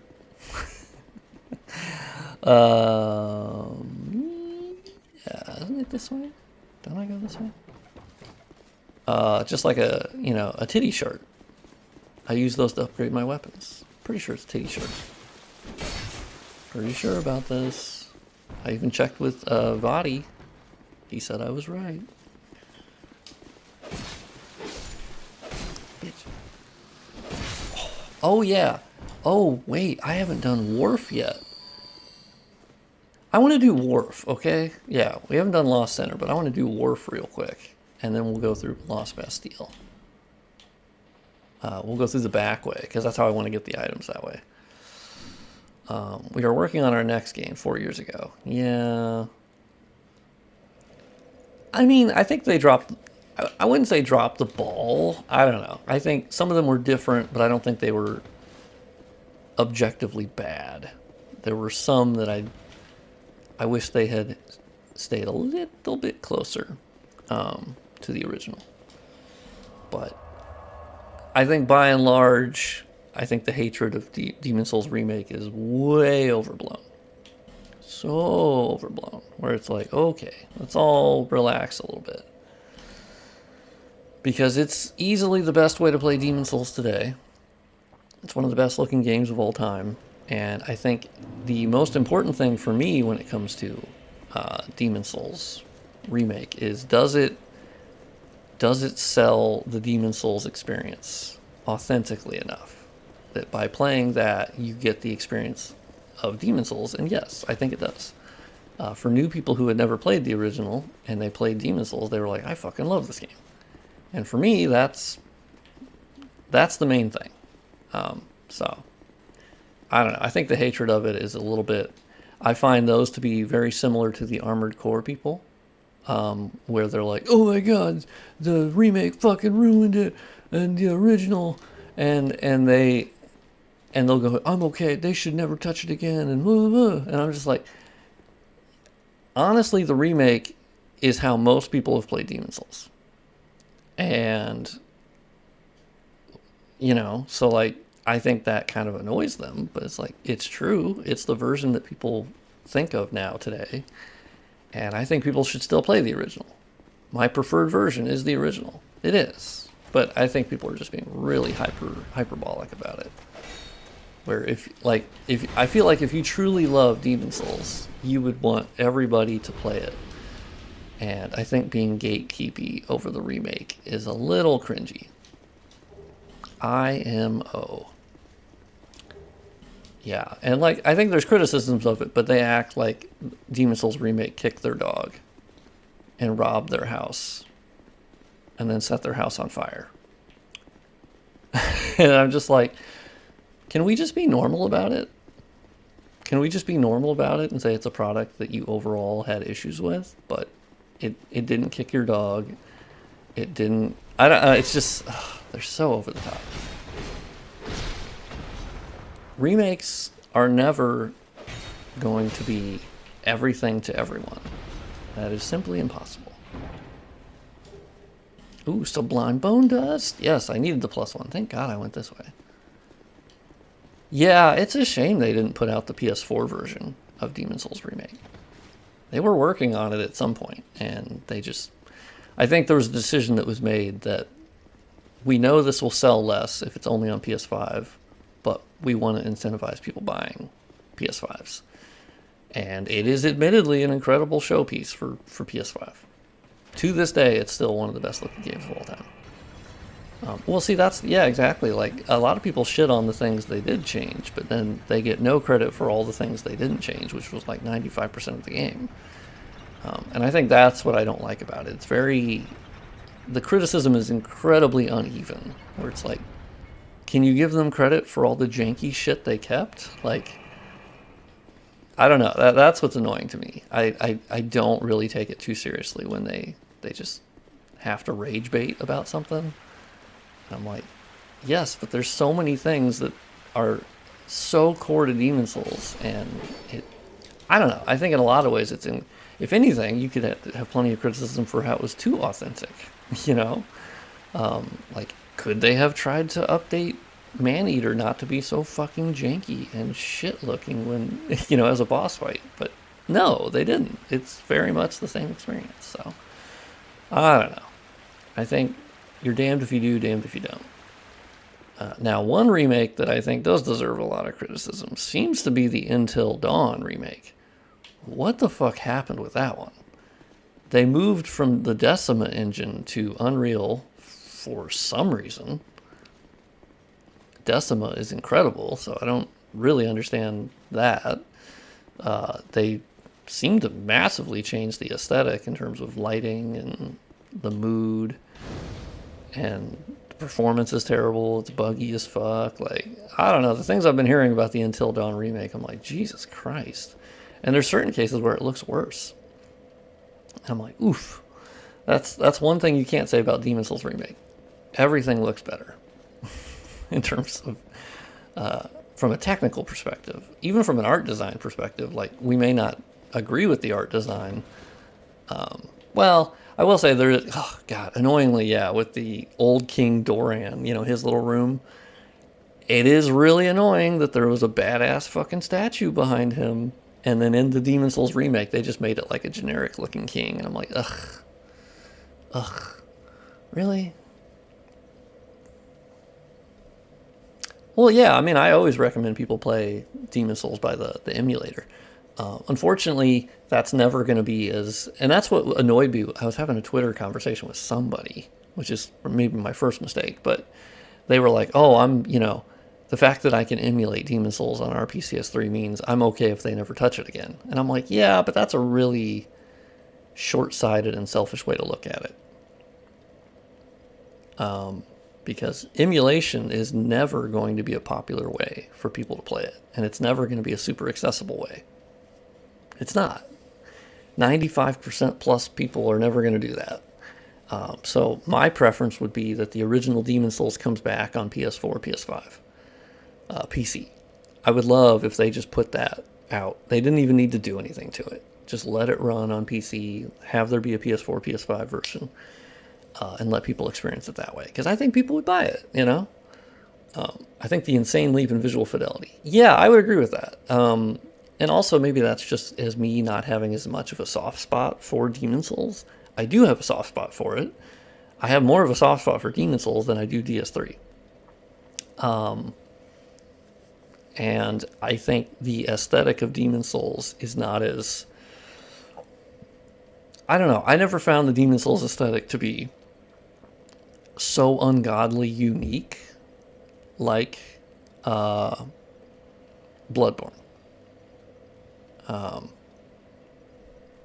Yeah, the entire Quixel Megascans library. Yeah, because they're switching over to a different service, so it's temporarily allowed, they're temporarily making it all available for free.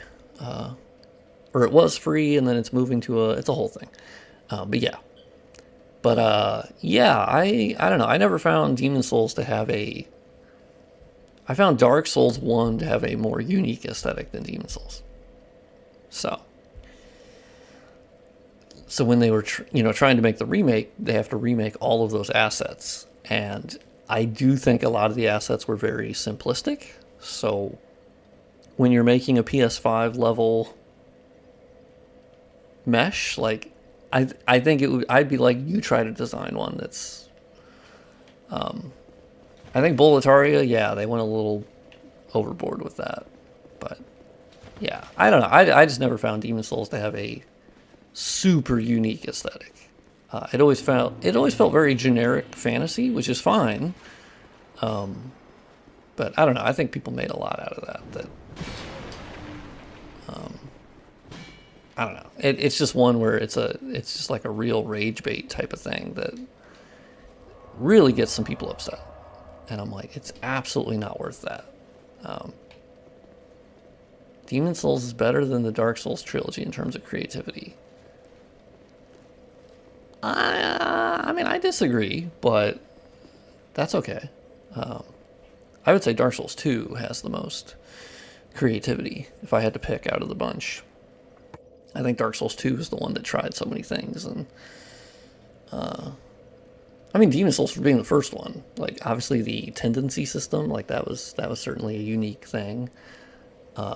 And then having the human form, and then not. But then again, that continued on more or less. Pretty definitively to no Kingsfield stuff. Yeah, I'm not sure if I would like a first person FromSoft stuff, but I mean, then again, I probably would just love any of it.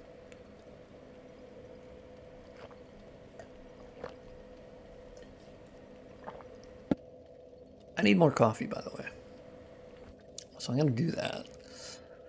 And I'm going to hit a text thing on screen that says coffee break. So everyone can take a stretch, take a stroll. But the aesthetic is the least interesting out of the three. I think certain areas for Dark Souls 2 are kind of boring looking, but I think there's a lot that are really fucking awesome looking. Boring aesthetically, I think for me that's DS3. I think there's some really fucking awesome, amazing looking places in DS3, like Irithyll, oh my god. But I also think there's like Farron Swamp and Road of Sacrifices, and it doesn't interest me that much.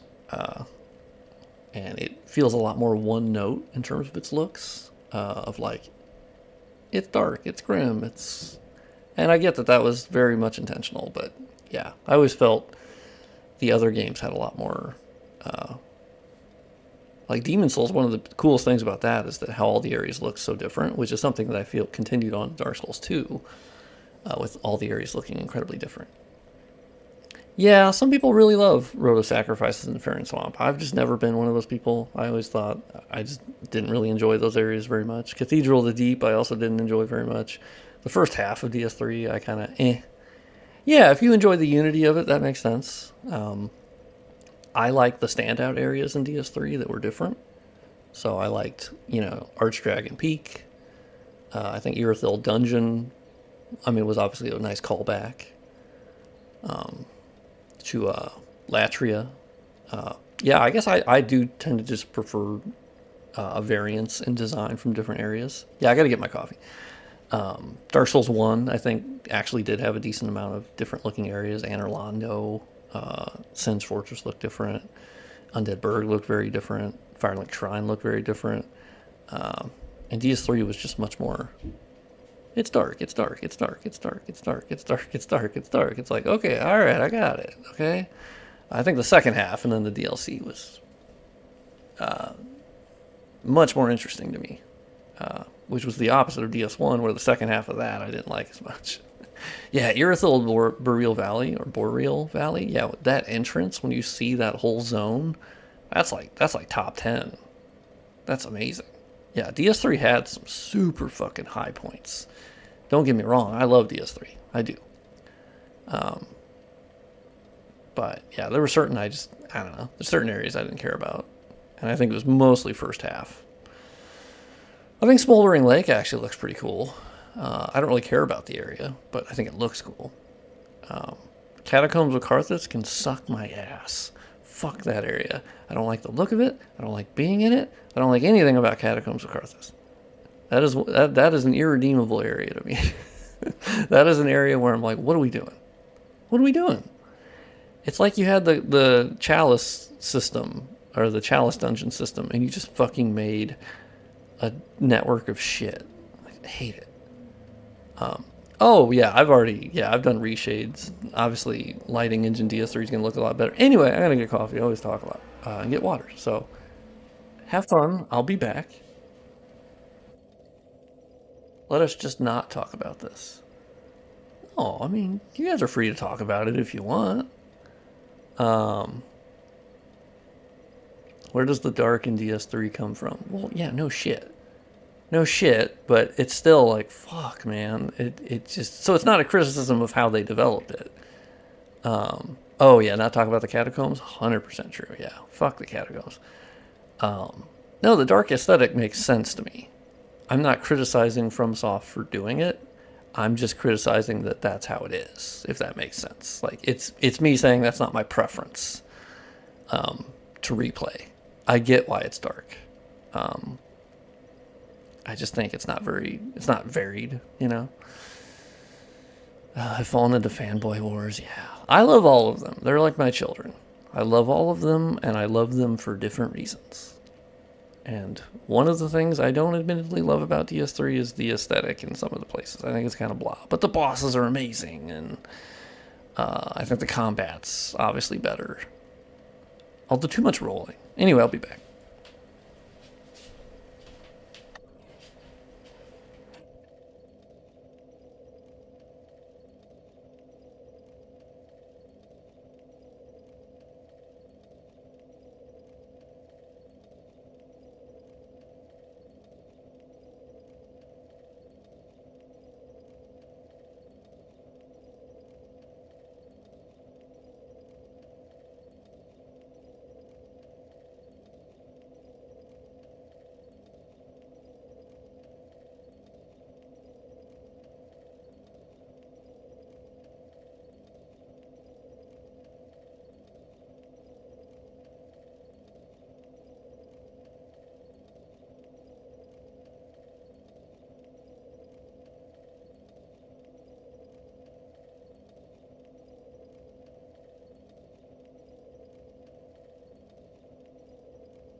Metal Gear Solid 4 is still the most single-colored game. Yeah, isn't it like Super Piss Filter?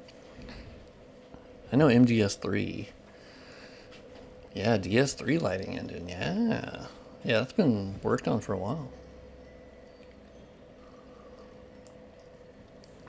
It's looking pretty cool. Not only that, but Trivia is on that project. And that's pretty snazzy.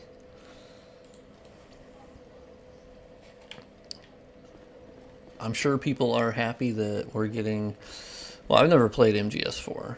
I'm not really a big Metal Gear Solid person. But I think people have to be happy we're getting Metal Gear Solid 4 on modern consoles soon, right? With the Metal Gear Solid Definitive Collection Volume 2. Because 4 has to be on that, right? It's one of the few games that were locked on an older platform.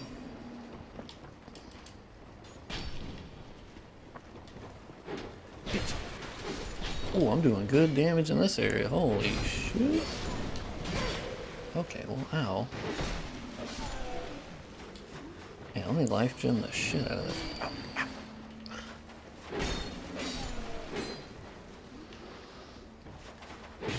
Oh, I got 40 minutes of torch time. I am killing it. We're so ready. Oh, I thought there was a guy up here.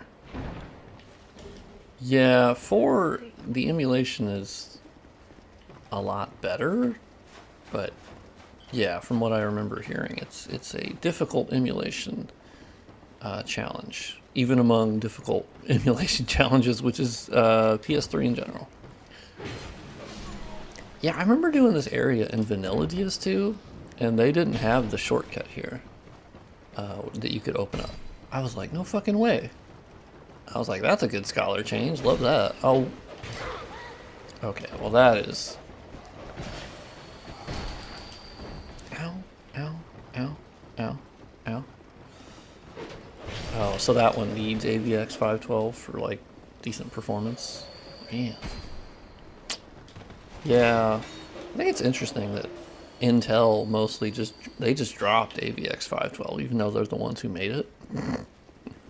And then AMD was like, oh, we'll put it in our 7000 series. And I guess it continued in their 9000, I'm assuming.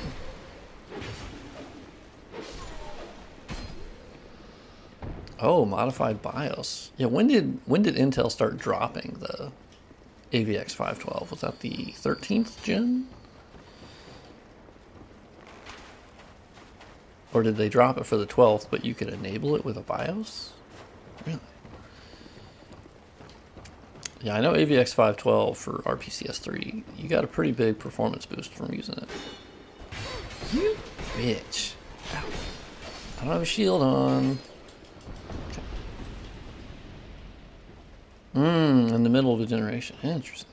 Yeah, I remember, because obviously, yeah, I know using the AVX 512, obviously your performance, or power consumption went up, you know, some more heat. And I guess, yeah, Intel was just like, eh.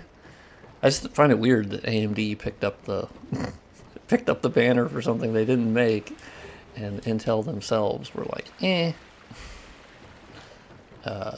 Did AVX 512 continue with the 9000 series? Because I haven't paid attention a lot to on the processor side, really. I'm just like, eh. Come on, guys, get in there.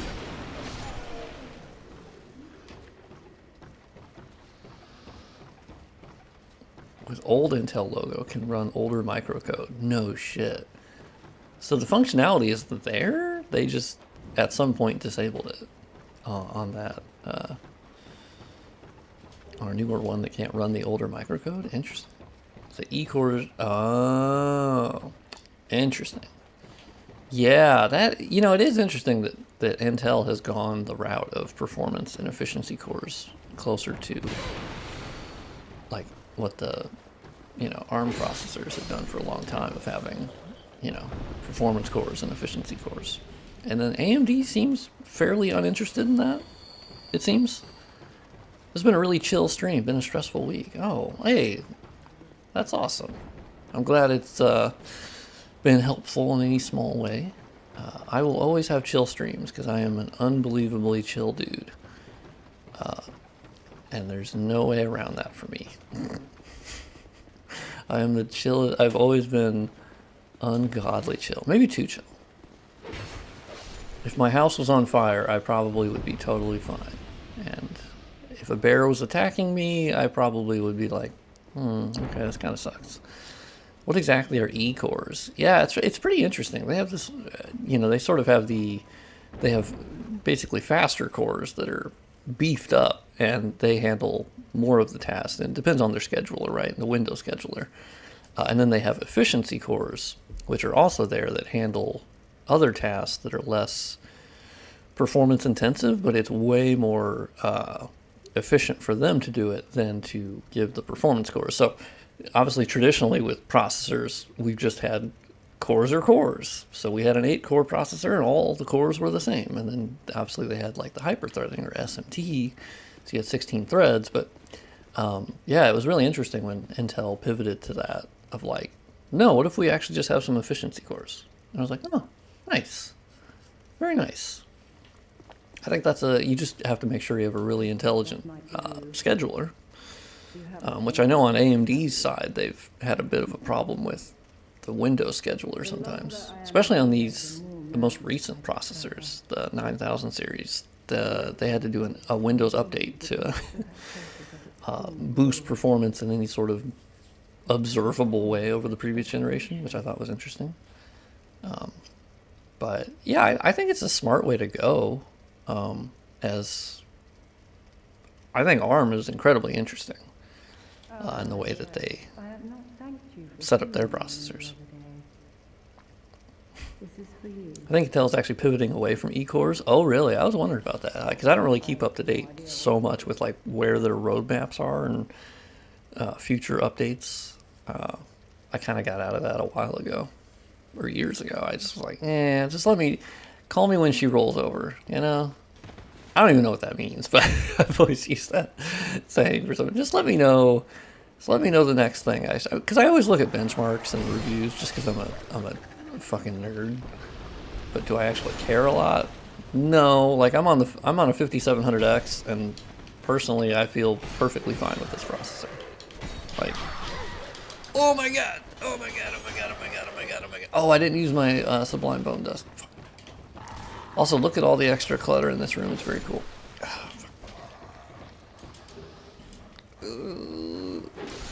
Huh? Dumbass. It's a bad new gen, but yeah, I heard the new gen for AMD was a kind of a rocky start. They had to do an update, and then that helped performance a little bit, and then also, yeah, I heard that was sort of the issue where once there was the option to like unlock, and it can use way more power, and then you get the performance increase. Way too many enemies. Yeah, I mean, that's kind of DS2's thing, is there's a lot of enemies. For better or for worse. I'd also say DS3 sometimes does that as well. Specifically in the Ring City DLC. That DLC was like, what if there's enemies everywhere? And what if they're all the most annoying version of every enemy in all existence? Like, I still like the Ring City DLC, but looking back, it's like, fuck me, man. Y'all are putting the worst enemies of all time here, and there's 5,000 of them. Ooh. Yeah, it definitely seems like the 9000 series. I'm like, And look, you can't have improvements every single time. Giant improvements, the IPC improvements. Like, well, okay, I didn't mean to drop there, but I'll take it. That's a speedrun strat. Takes off like 2 seconds off your speed, your speedrun. I didn't know if you knew that, so don't worry about it. Paradigm Dream. Ooh, that's a cool name. Followed the channel on Twitch. Thank you. Yeah, replaying Ring City. I do think the first time playing Ring City is really cool. Playing it a second time, not nearly as cool. I mean, it's still cool, but like, I kind of see more of the faults of like, ooh, all right, there's a lot of goddamn enemies and they're everywhere and they're all using the legit most annoying moves ever.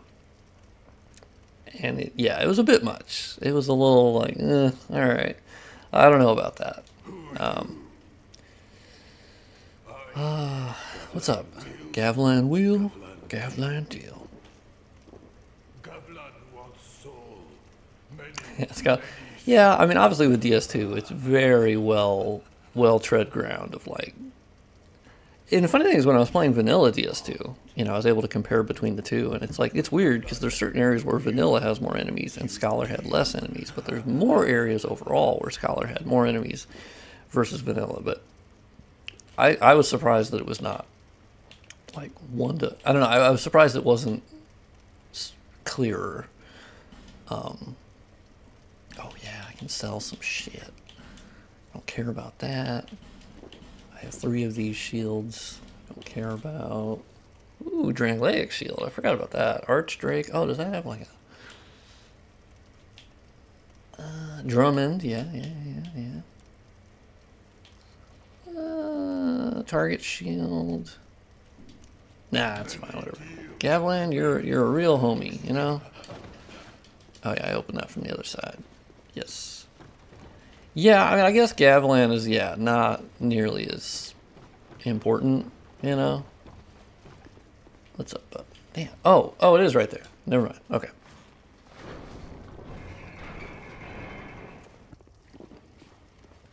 Yeah, I thought after, like, they did a BIOS update for the 9000 series, and then there was also a Windows update in 11 specifically. And after those, then there was a decent performance uplift. That's what I remember. But I admit I'm not as much in the PC hardware. I used to be obsessed, and I kind of got out of that. Shit. As I got older and had more bills and things to pay for, my PC hardware sort of obsession went down just a little bit. I'm still more interested on the graphics side. I think the problem is it's not very interesting anymore because we haven't had real competition, I feel like, in the graphics space for a while. It's not to say the AMD cards are not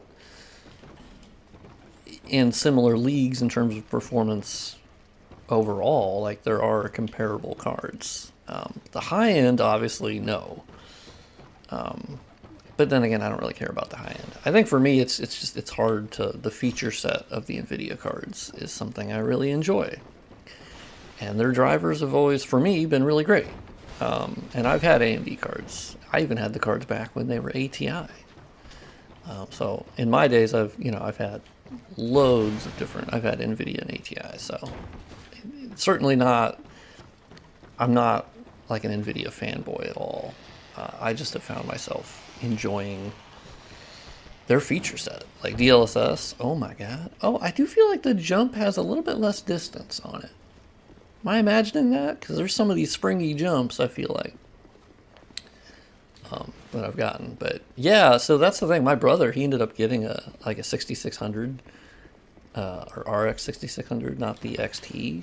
And like, it's really good, but even he was like, yeah, the drivers are not great. And I'm like, damn, they still haven't really gotten the drivers figured out.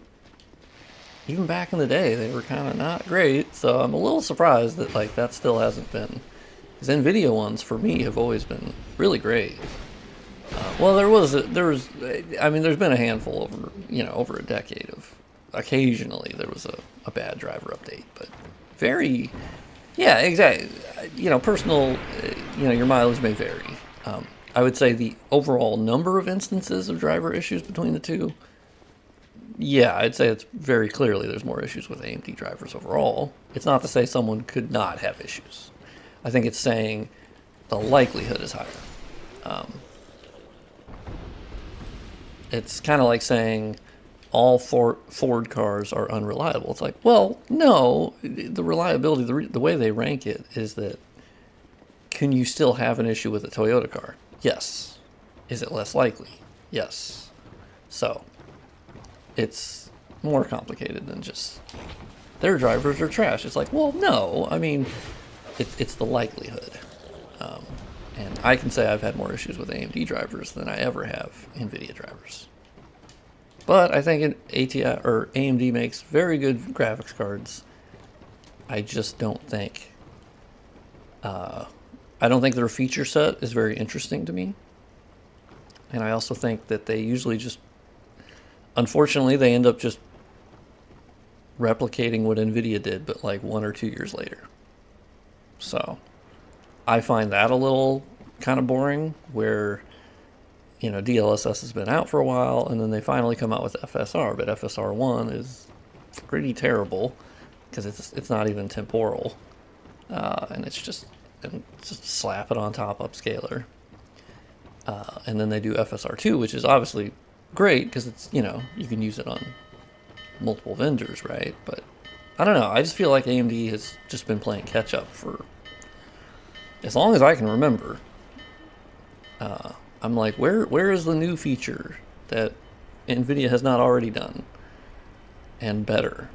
And I understand the trade-off there is that, like, DLSS you cannot use on all platforms, but it's better. Like, the quality is just better. And that's obviously because it's, personally for me, it's because it actually uses the tensor cores to do it, and FSR is not AI based, right? Now we do have ZSS by Intel, which is usable on multiple platforms and is better.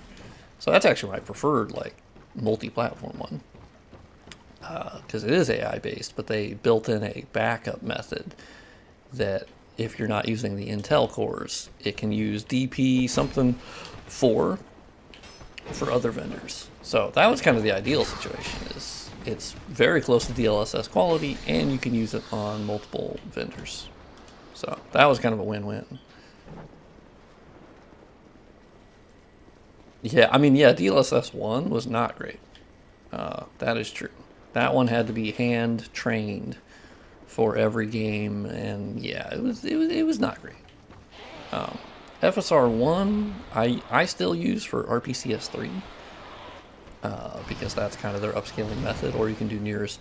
Fuck you for hitting me through the fucking wall. Hell no. I disagree. Oh.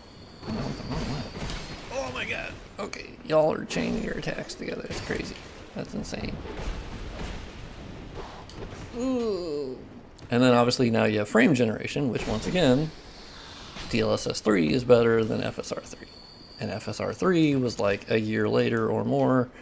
And I guess I'm just a little tired of that, where NVIDIA does something and then AMD comes out with something that is not as good, but is usable on more things. It's like, okay, I mean, sure, that's fine.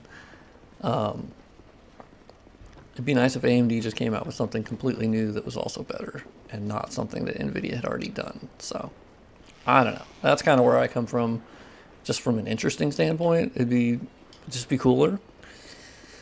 And then even like when it comes to RT, like AMD's been playing catch up with ray tracing performance the entire time. Like, they've had fairly dog shit ray tracing performance, and that's just kind of the reality. And it still is, you know? Like, they improve each time, but they're still just vastly behind there.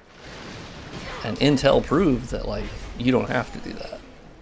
Like, their Intel Arc, the first goddamn series of cards they came out with, that were not integrated GPUs. They've been doing that for a while, to be fair. So it's not like they came out of nowhere with GPUs. But discrete GPUs, yeah, they have fucking awesome ray tracing performance as their first generation. Like, I know people like to shit on the Intel cards, but I'm like, hey man, they came out and performance at first was not great, but like RT performance, damn. I think there's a lot of promise there.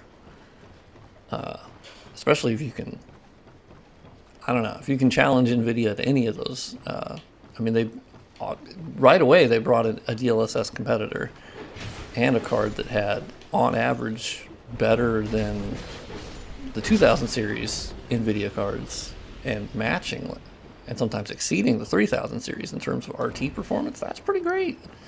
I think that's pretty cool. Well, I mean, yeah, I would agree overall that RT is, yeah, it's not gonna like, you know, it's not gonna cure cancer and save us. But I don't know. Yeah, I thought Intel, because I've always found Intel to be kind of like, eh. I think they made great processors, but even that, I feel like they've gotten kind of boring at it. And yeah, like I think I was surprised. I was a bit surprised by the Intel cards.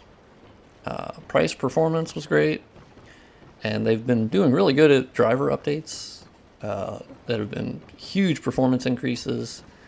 So I don't know. I would like there to be a third competitor. I think that's where a lot of it comes from. I would just like there to be more competition. And I think the first series for Intel, no, it was not very successful overall, and they lost money on it, absolutely. But this next series, which I think is called Battle Mage, is like the code name for it. I think that's where they could really... You've done a lot of driver work. This is your revision. You can work out a lot of the kinks, and I think if they can come out with really good price performance, it has a DLSS competitor. They'll probably do frame generation. I think we've been hearing some, if we can have a better frame generation that works on all vendors, that'd be pretty sick. Similar to what they did with ZSS, right? So, I don't know. I think more competition is just better. So, I don't think that's a complicated stance. What does this mod do? It does a lot. It changes the combat flow, and so speed of combat's a little bit more. You can drink Estus while walking. Bosses are more interesting and have less delay between actions. There's an overhaul to where loot is in some cases. Enemy layouts, what enemies are there, which I guess would be part of layouts. Weapon combos, most everything. Like it is a pretty big overhaul. And I wonder, can I parry this guy? Can I parry this guy? Do we know that? I'm gonna try.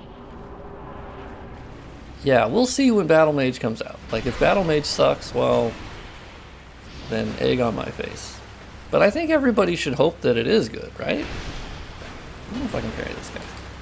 I guess that's my thing. If like, I don't get the people that are like, it's gonna be so fucking dog shit and stupid. And it's like, but shouldn't we want it to be good?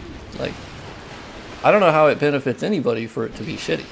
Like, I don't know. That I think I struggle with understanding the negative people like that. Where I'm like, we should want it to be fucking awesome, right? Oh, you caught me with that? Check the tape. You're a lot harder now that you're faster. This guy was mostly a pushover. Okay, well now that I can't parry you... Oh, I meant the two-hand. I really meant the two-hand. Oh, damn, okay. Y'all are just... Jesus Christ. I'm not fast enough. I have no stamina. Ooh. Oh my god. Okay. Hey. Now, this is one where I might need to just be beefy. I'm thinking this guy might be a little too quick. It's like, damn, man, I need a little delay. I need just a little... Or maybe I need to get good. It's probably that. It's probably I need to get good. I mean... I think Intel could give up on GPUs. They're certainly not doing well, I think, financially. They're having a lot of issues, and their fabs were having issues. I hope they don't, because I think it's obviously it could be a lucrative market for them. And God, we need competition. Please, just have a third entry. Just somebody else. And it's not shitting on AMD. I'm just like, I would prefer if NVIDIA did not have 80-90% of the market. Like, and I think NVIDIA makes really great products, but I would honestly prefer, just for general competition's sake, I would much prefer they didn't have that much of the market, right? Like, I don't think that's ever good. And now, to be fair, I think they've made exceedingly good... Oh, fuck, I'm dead. I just got 4 mosquito bites watching this on my patio. Woof. Oof. DS2 or DES? For me, that's an easy choice. DS2. I think DES gets the credit for being the first real, Souls game, right? But yeah, I think DS2 is just more interesting to me, more fun to me. What's up, Treble 6? Yeah, I find DS2 just to be vastly better. But it also has the benefit of like being 5 years later. So, you know what? I'm gonna go back and get my. I'm gonna burn the Sublime Bone Dust. Their goal is to have. Let me move the chat over a little bit. Oh, sorry.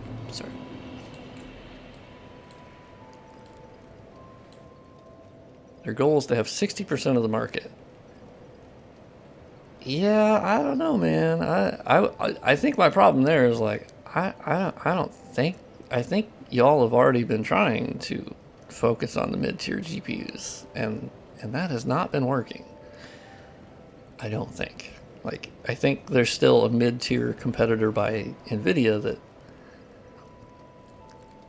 unless there was like $100 difference, I don't know. I would still choose the NVIDIA card, to be honest, in terms of feature set, drivers. I don't know. I still, like my 2060, RTX 2060 has been just rock goddamn solid. It's just a champ. It's so good. It's where I'm like, I can't see myself switching away from that. Even without RTX, because yeah, AMD does better with rasterization performance overall. But I do like my. Now, to be fair, do I play a lot of games that have RT? No, I really don't. See, that's my thing of like the AMD focusing on the mid tier. Like, I think they're still losing there too. I don't know how. I think you need, if they really want to like get out of the slump that they've kind of been in, I think you would need like the GTX 10 series, the Pascal series. Those were just fucking barn burner, amazing cards, price performance. And if AMD could do that, maybe, I don't know. For me, it is hard to give up on DLSS. DLSS, I love it. I love it so much. It's so good. It's so good anytime I have DLSS. Now, of course, I think ZSS is very close. Yeah, I mean, I guess, yeah, whoever is more focused on the graphics market, I'm not the expert of like how it's going, but it seems like the mid-tier, like the actual market share has not still been great for AMD, so it doesn't seem like the tide is changing there. Because the most popular graphics card on Steam by a lot before this was the 1060, and then it was the 2060, and now it's the 3060, and now the 4060 is rising a lot. So like, I don't know. I don't see. I guess I'm just not seeing the massive like market share success in the mid tier even. I don't know. Also, are just biased against AMD. I mean, I think on the CPU side, they obviously dealt with that for a long time, where all the compilers were designed for Intel, and so it was hard for them to catch up, I guess I don't think the 4060 is a really bad card. Like, I get that it's 8 gigabytes of VRAM, and coming from 12 gigabytes in the previous ones, FromSoftware do center. Oh, well, yeah, I know. Yeah, I gotta go kill the. I gotta kill the wharf boss. Yeah, I mean, on the CPU side, AMD has had just an unbelievable turnaround, and I remember getting the Ryzen series. I got a 1700. And I think on the graphics side, they genuinely need a Ryzen style resurgence. And I just don't think they have that. I don't necessarily know that they need that, because they're doing really well when it comes to consoles. They're selling shitloads of GPUs, and they're obviously the pick there, and so like I think that's great. Yeah, true. The 3060 is really hard. Yeah, because the 3060 exists and you can still get it, it does sort of make the 4060 like, all right. Although the 4060 does have performance improvements over the 3060, depending on the setup. But I was watching videos, at least at 1080p, it's pretty, you know, you still got pretty good performance increases from the 3060 in some cases. But if you're like VRAM dependent, for me personally, I will be picking the 4060 Ti. That having, especially if I get a 16 gigabyte VRAM, even though I totally don't need that, but like, that's the one that, I mean, yeah, if they're still selling new 3060 Ti's that are cheaper than a 4060, that would be hard to, I was looking and I thought I found, I didn't see the 3060 Ti being cheaper, but you know, might depend on the market. Oh wow, you went from the last one you had was an Athlon. Yeah, well that was like their other resurgence, right? Is when they had the Athlon 64s, right?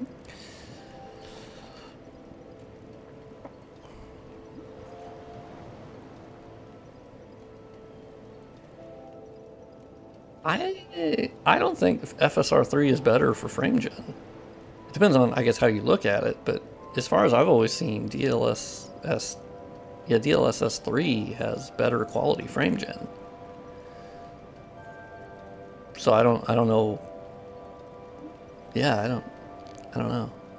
I guess I haven't seen that mentioned a lot, that FSR 3 having better frame gen, as I've always seen in the comparisons that DLSS 3 is vastly better quality. My current GPU is an RTX 2060 12 gigabyte version.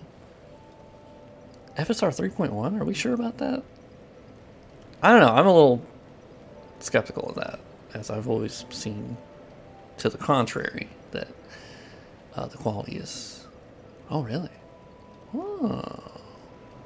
Oh, so DLSS handling the upscaling, but FSR 3 doing the frame gen. Interesting.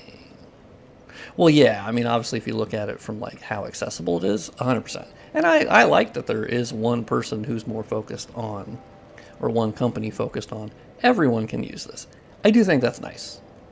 And NVIDIA, I understand from their point of view, goes, well, we specifically make it for our cards, and is the quality generally higher when you center it on specifically your hardware? Yes, I think it's just as a logical exercise. You're going to be able to optimize better when you specifically make it for your own hardware versus more generalized. But that's awesome about FSR 3.1. I have to check that out. I guess I had one game that had like FSR 3. Because it's really cool. I could use that on my 2060. It's about equal. See, that's what I remember hearing. You know, look, I'm not as plugged in as I used to be. I had generally understood that the quality with less artifacts, DLSS 3 was still for the frame gen portion. Yeah, so this is where we're talking about indifferent things. Yes, so in terms of, I do remember seeing FSR 3 frame gen definitely giving you more, a bigger boost in FPS. That's true, I do remember that. I guess, yeah, from my angle, I was talking more about the actual like visual quality and how it handles artifacts. But yes, so if you put them both together, yeah. But I like that you can do DLSS 3 for upscaling and then the FSR frame gen on the that part. That's cool. I think that's pretty awesome. Okay, so now I have a +1. Can I upgrade my weapon? Because I feel like this guy is shredding me. Fucking shredding me. Oh, I didn't mean to jump on you. I'm sorry, big dog. I'm sorry, big dog. Not repair. Reinforce. Oh, it's only at a +2? Okay, well, I'm dumb. Okay, so FSR 3 had a lot of artifacts, but 3.1 fixed them. Really? Dark Souls 2 is a shame. What are you talking about? What's John's Media Archive talking about? Dark Souls 2 is awesome. Alright. I never opened this chest? What? Oh my god. Oh my god, I got so many souls to pop. Yeah, do we just have a legit DS2 hater? I can't tell if they're like being ironic or something. Yeah, I mean, neither one. Yeah, frame gen I think will never be perfect in terms of image quality, just by the very nature of. Because I was the only frame gen I've really used is lossless scaling, which I found the frame gen to be really good, to be honest. Just a heads up, Twitch says you're playing Bloodborne. Fuck my ass. Shit in the... God damn it, Twitch. I forgot that my multi-stream thing doesn't give me any sort of ability to change that, and I just assume it takes it from the YouTube stream. Damn. Thank you for the heads up. Fuck. Let me go to Stream Manager. Well, if anything, they think I'm playing that, and I think that's pretty cool. Okay, edit stream info. Here we go. Title. PS2 bearer of the curse. Oh. Day 2. Nice. Bloodborne. There's 408 viewers. Dark Souls 2. Oh. Oh, Dark Souls 2 Scholar of the First Sin has 827 viewers. Suck on that, Bloodborne. You go Dark Souls 2. Okay. I updated my stream info. Should be good. Oh, I've gotten a lot of follows. Wow. Cool. Let's close that. Nice. Nice. We're back to Dark Souls 2. You can just do in Twitch chat. God damn it. Okay. I'm learning all about the streaming. I am a Dark Souls 2 hater, yes. I prefer Dark Souls and Daemon's Souls, but DS2 is poorly developed. I mean, disagree. Yeah, disagree, I guess. Like, I think you think it's poorly developed, but I would disagree. I think it tried a lot of things, and not everything worked, but I also don't recommend as a general principle to come into my stream and shit on Dark Souls 2. I don't think that's not a great idea. Fair warning. I think as a general principle, anytime someone is streaming anything, and you come in and say, I don't like that game. Well, that's kind of stupid, right? That's dumb. That's like if someone was doing something in public, like they were in a park, and someone just walked up and said, you know what, I fucking hate this park. And I'd be like, okay, sure, thank you for letting me know. But also, fuck you, like...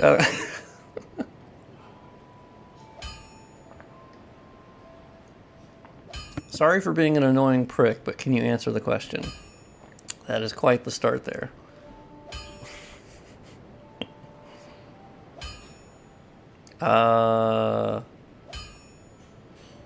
See, now the toxic part of me goes, you know what?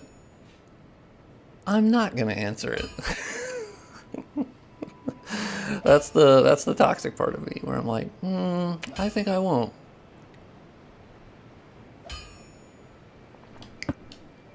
That's the bitch part of me.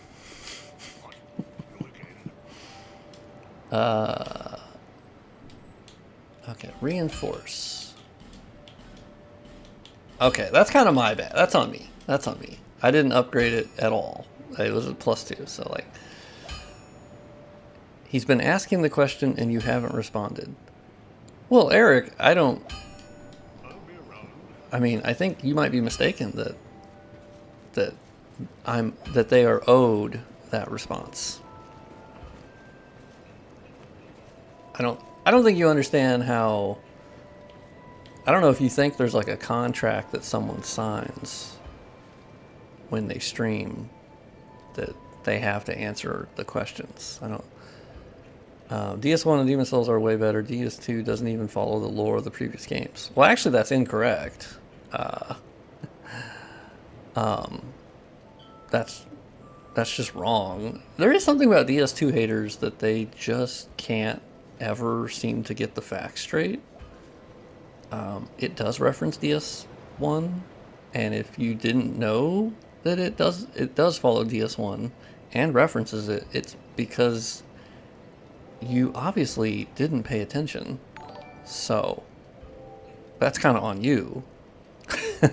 Like, that's on you. That's actually one of those big tests that you can tell that someone is unintelligently hating a game because they didn't actually play it that well and they didn't pay attention. So, yeah, like, that's on you if you can't tell that it references DS1. So, yeah, like, yeah. Hey, I'm glad that you realize I don't owe you anything on that. No, I haven't tried anything other than Bloodborne, so I don't know. Yeah, I would join the Shad PS4 Discord for that, and they have like a general discussion thing. And yeah, I've only ever tried Bloodborne on it and the network test, which unfortunately still does not work. I mean, I think at this point, the John guy is clearly doing this in bad faith. So, I will give you a warning, John. You can... I think it's bad etiquette to come into a stream and shit on the game that they're playing repeatedly. As you wouldn't do that in real life. Like, you're not going to go to a concert and then just shit on the band in front of everyone. Why would you do that? You're not going to go to a restaurant with a bunch of people and then just shit on the restaurant the whole time. You wouldn't do that because that's stupid. So, John, if you want to continue down this road, you have been warned, as I find that to be bad etiquette. So, stop this victimization. Okay, John, you've been warned. You've been warned. If you want to continue down the road of shitting on the game I'm playing, just know you have been warned. So, alright, let's go back to the wharf. Bro is treating John like a 5-year-old. A little bit. A little bit. John, he was banned from the channel. Nice. I believe that would be trivia.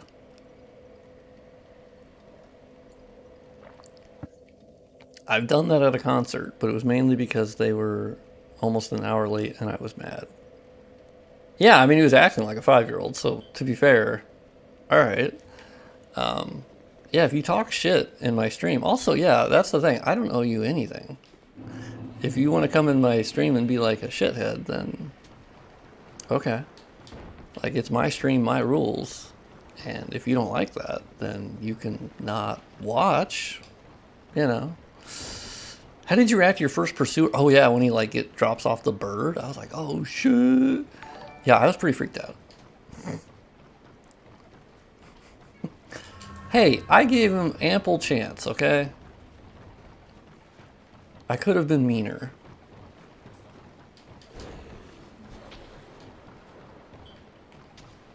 Would people prefer I just tell them to like shut the fuck up? I don't know. I thought I took the more respectful way.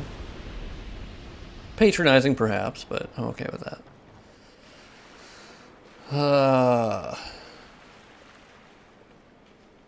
Everyone is allowed to have his own opinion. Yes, but this is also not a public forum. So, like, just from a general sense, you're not allowed to just come in and say anything you want because this isn't like a street corner. So, I can just say, I don't like what you're saying. Get out of my stream. So, yeah, I guess that's where I'm like, no, this is not, like a democracy or anything.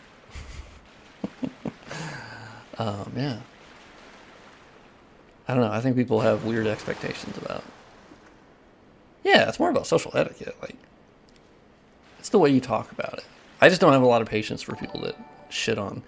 Also, you just don't come into a stream and shit on the game they're playing. That's dumb. That's stupid. That's just dumb. I don't know why you would do that. I've never done that. I've never done that in my life because why would you do that? That's just ungodly stupid.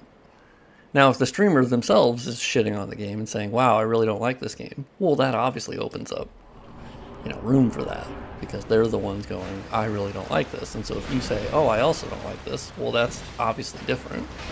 I don't think you have to be that mature to understand that. But I also don't like when people go, oh my god, as a streamer you owe me something. No, I don't. As a modder, I don't owe you updates. I don't owe you anything. Dude, this guy's gonna fucking kill me again. And I think people struggle with that because they assume that like they do. No, absolutely not. And how dare Stade doesn't release his mod, and he's denying us of this mod. And it's like, fuck. First of all, he's doing it for free, and he doesn't owe you anything. So, oh my god, oh my god, oh my god, oh my god. This dude's crazy. But I am stronger. I probably should upgrade my armor. Whoa, that spin move! I swear that's different. That must have been like a really rare move he had. He didn't do that often. I don't remember that. In the unmodded game. As a Titanium Software backer, you absolutely have to adhere to everything I demand. That's true. Whatever trivia says goes.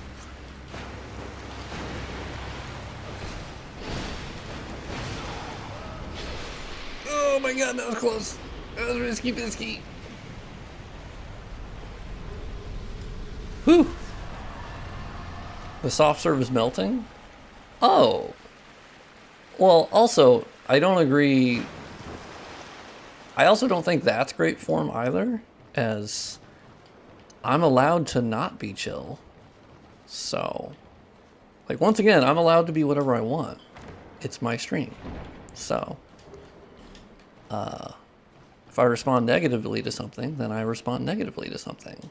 I don't know. Like, I think people get really into, like, how people are supposed to behave as a streamer or content creator. And it's like, no, I think I can behave. I'm going to behave however I want, more or less. So, yeah, it's kind of like that. It's like, well, yeah, go get your own fucking stream. I don't know. I do find that weird if people, even if they mean well, and they're kind of like telling a streamer how to behave, even if they don't feel like it is, it's like, yeah, that's kind of weird. Like, if you're going to be shitty, then I'm, going to respond to that. So, I don't know. All right, we got the back way. We're jamming. I think there should still be 2 people down here chilling. Oh my god, I do so much more damage. And it was only in my, like, I think last playthrough, I realized how you get this item that you have to pop out of this elevator. I was like, oh, you have to ride on top of it. I gotcha.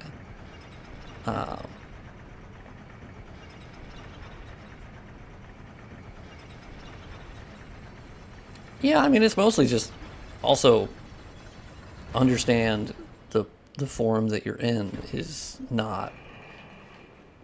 I don't know, like, I think people are weird how they operate online sometimes, where they think, like, well, it's just my opinion, I'm allowed to say it wherever I want. It's like, no, actually, you're not at all. I don't know who taught you that, but no, like, I mean, you can say stuff, but you understand that some people are just not going to like that, and they can. And in my position, I happen to have a stream where I can kick you out of it, and I can have rules that you may not agree with. I don't know. I feel like people struggle with that sometimes, where they're like, I don't think you should be allowed to do that. It's like, yeah, but you're not the one. It's not your stream. So, I don't know. That might be difficult to understand, but it's not. All right, let me ride on top, and I'm going to miss it on the way down. Let me tell you. I never get it right the first time. Because I got to look around. I got to understand which way it is. Fuck. Damn it. Oh, is it? Oh, you just sit on top. I thought it was like you had to drop out of it. Okay, well. That was easier than I thought. And it didn't, and it wasn't worth it. I was going to buy an R5 5600, but I guess I'll wait the new year. Oh, are they going to do a 5500 3D? Is a tyrant and likes to ride on top. That's a joke. Yeah, I don't know. Yeah, I'm a little. It depends on the day. I don't know. But yeah, I've always seen because there's a guy I used to watch a lot, Bruce Green. You may know him. He's obviously pretty well known. But it's always weird how people will handle because he's usually like really jovial and funny and nice and whatnot. But when people get on his nerves and they go, "Oh my God, look at him! He got triggered. He's oh, he's not in as good of a mood anymore." And they're like, "Oh my God, I got you mad." And he's like, "Dude, you haven't even seen me mad." And people can't seem to understand that if you say things, like some people might not reply to them as well as you might think. I don't know. Oh, they announced it alongside the 5700. Ooh, really? That's cool. The 3D VCache stuff is pretty awesome, especially for gaming performance. There's our bonfire. So now we're going to get all the loot we didn't get. So I remember in the original unmodded game, there's this thing here, but they added more clutter over here. It's very nice. Very nice. Kim Jong-un confirmed. I'm at least taller than Kim Jong-un. That's nice. Okay, so I have 35,000. I should probably spend some money on Mufflin or Muffler. Good old Muffler. Dunder Mifflin. Let's go spend some money on Dunder Mifflin. I don't think he has any other armor I really want, but I know it's good to drop money on him. I'm glad to see you. Take a look at my wares. I shall. I already bought that. Let's buy the Royal Soldier. Yes. Excellent. Okay, bought that. Let's dump some souls on Dunder Mifflin. I was trying to be jovial. Oh, you're fine. Oh, don't worry about it. Oh, it's not like the end of the world. No, you're good. It's also hard over text chat. Like, there's obviously going to be a barrier there where it's not going to be amazingly easy to understand intent all the time. No, you're fine. Don't worry about it. Titanite shards. Sick. Jump. I missed this game. Oh, download the hell out of it, man. Absolutely play it again. I think there's a Bandai Namco sale, right? I think it was, I saw it, but it said it was like for Europe, so I don't know if, I'm not sure if it's in other territories. What's better, vanilla DS2 or Scholar? I think if I had to pick, it's tough because I've played both versions. I've played Scholar a lot more than I have played vanilla, but generally I found them to be, I might give it to Scholar by like an edge, just a little bit, because I found Dragonary to be a lot better in Scholar, and it was really bad in vanilla, and I think it's so epic in Scholar, so I was like, okay. But other than that, a lot of the differences I found to be like different, but not necessarily like game changer better. I was like, eh. I think there's cases where vanilla had better enemy placement, and then there was obviously like Dragonary. I was like, all right, and then I also thought the Heights Tower of Flame. I think overall I preferred Scholar. In some ways not. I think the dragon was much cooler as a set piece, but mostly, I don't know. Overall, I thought it was kind of a side grade. I was like, all right, I get it. And I guess the ending was better, and they included a lot of the Aldia stuff. I mean, personally, is it worth it to get vanilla? I think it's on a really good sale. Oh yeah, if you already have Scholar of the First Sin, I would say no. I would be like, if you get a really good sale, then play through vanilla, because it kind of feels like a randomizer. It was really fun to play through because I didn't 100% know what to expect, and that was awesome. For Souls playthroughs, that's something you're always searching for, right? Oh, the bridge to Ancient Dragon had no collision. Oh shit. Oof. Yeah, yeah. If you don't get Aldia, it does. You are missing a little bit of that. I think Aldia's dialogue is really sick. I think his boss fight at the end sucks ass.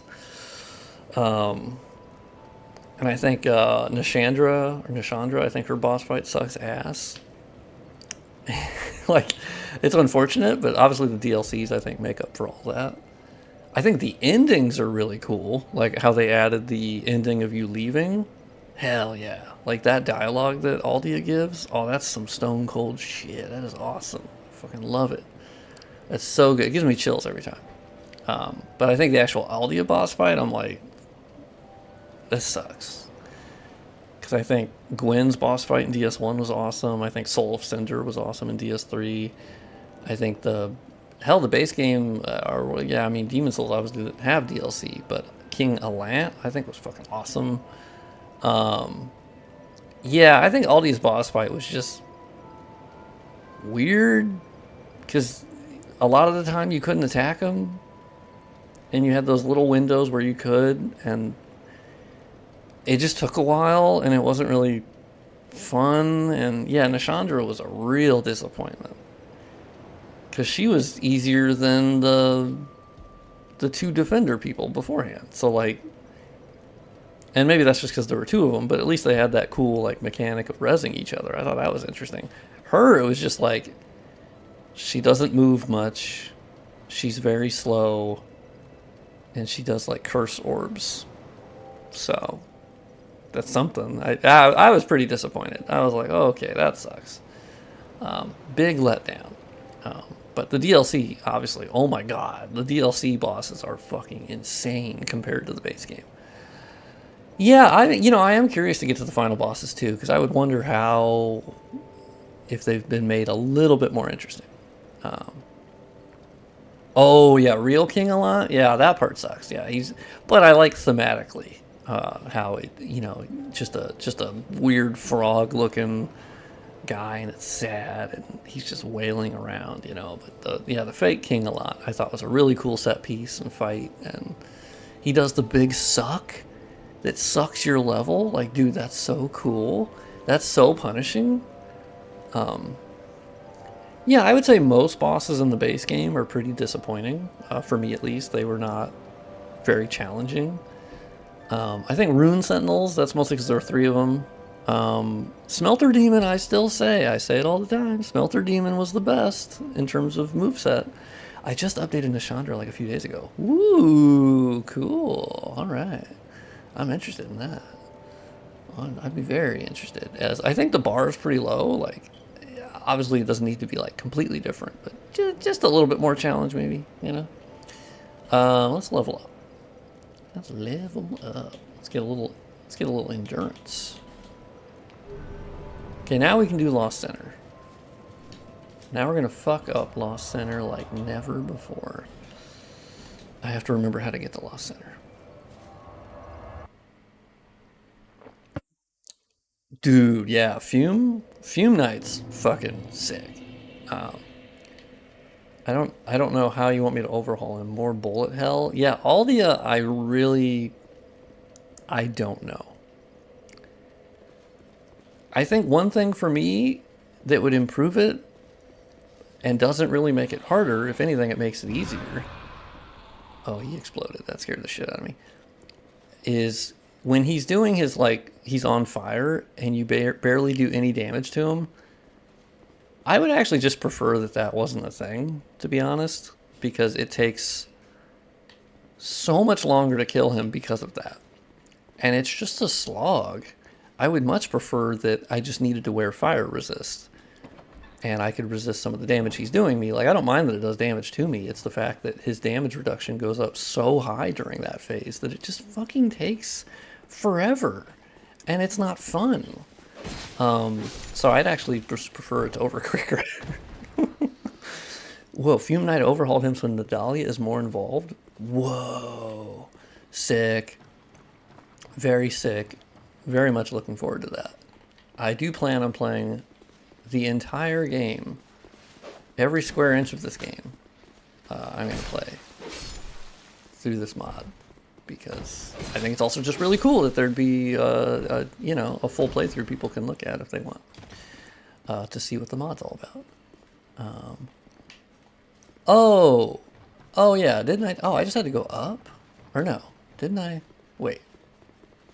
Oh, I just didn't go this way. Well, I'm dumb. Oh, that was quick. That was close. Shit. Yeah, the your turn, my turn bosses. I felt like Promised Consort Radon was like that, but instead, it was even clearer, where it was like dodge 8 attacks, poke. Dodge 8 attacks, poke. Rinse and repeat. I really dislike that boss. I was like, this is not fun for me. At all.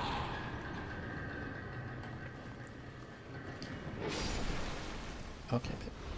You guys make me really nervous. Game of the year right here. Hell yeah, it is. Aldi would be greater when he could switch his weakness so that you have to use different weapons. Yeah, some sort of mechanic that would... I just don't like the... Oh, I guess I'll wait. Alright, I'll wait. Okay, now I can attack. And yeah, that to me was just always really... Ugh. Just boring. Because the attempts would just take a lot longer. So it's like you just dragged out a really boring boss. Oh, we got Pursuer out here. God, I love fighting Pursuer. I'm so toxic about that. Okay, ow. Yeah, I beat him before he got nerfed. Admittedly, I used Mimic because I just said I give up. I'm out. I just want this to be over. I really did. I didn't care about victory or whatever the fuck. Like, I was done. I just didn't like it. And, you know, it's okay to not like a boss. Not everyone's going to like every boss.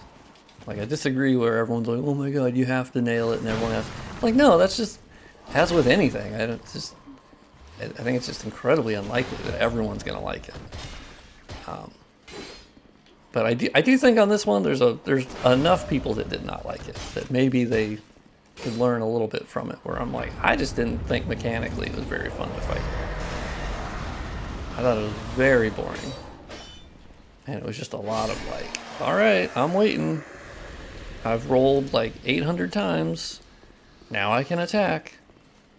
I got one attack off. Let's wait another 10 attacks. And I just don't see how that's mechanically terribly fun. I much prefer the fights that are like a dance, like Lady Maria, you know? Ugh. That's the fight for me. Melania even. Melania was so much more fun than Promised Consort Radon. That's not even close. Like, Melania is incredibly hard, but I felt like there was just some fun in it, you know? And just him, ugh. Yeah, they weren't well telegraphed. I do think the DLC went off into territory I didn't like as much, where it did feel like they had run out of... I don't know, to make an interesting encounter, it did seem like they were leaning into, well, they're going to be rotating and spinning a lot, and the camera's going to be flying everywhere, and like a lot of the things that they had to do to add artificial difficulty, I didn't really like a lot. I don't know. That they're, oh my good God. Please, leave me alone. Oh wow, damn, you guys do a fuckload of damage. What is happening? My God. I'm trying to think. Who would I think is the best boss in Elden Ring? Because it's not Melania for me. That was not the most fun boss I had fighting. I'm trying to think. It's been a while since I played Elden Ring. Well, it's not really that long, but the base game, I guess. There's also a lot of bosses.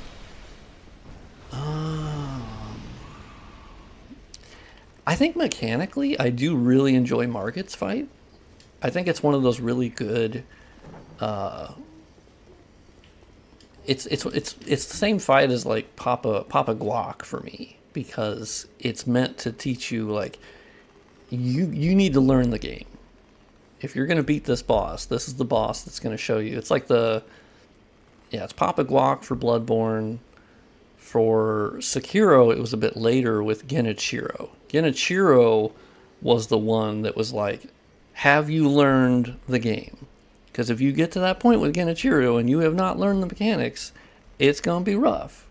And I feel like, and they all happen at different points in the game. So Papa Guacamole is a little bit earlier. But I felt like he's the test of like, have you learned Bloodborne? Have you grasped any of the mechanics yet? Have you grasped parrying? And if you haven't, it's going to be harder. Yeah, Godwin, nothing happened there. And I'll admit, even like the reveal of it being Radahn, I was like, I mean, in the moment, like it was really cool. Because, yeah, I mean, it's Radahn, and like I think it was an epic moment. I don't feel terribly, I don't know, yeah. When I look back on the DLC, I had a really good time. I'm not really itching to replay it. Which, I mean, I guess is normal. Oh, hey, we have books. These are new. Oh my god, this makes sense for him to have books here. Yeah, I do think it was weird. There was just nothing on Godwin. Yeah, it was just kind of like, eh. He's whatever, don't worry about it. And Radahn was like, hey, that's cool. Yeah, I don't know. It's kind of weird. Ooh, do I have a fragrant branch? I hope so. Ooh, an item. Ooh, petrified dragon bone. All right. Yeah. I do have a branch. All right, give me that bonfire.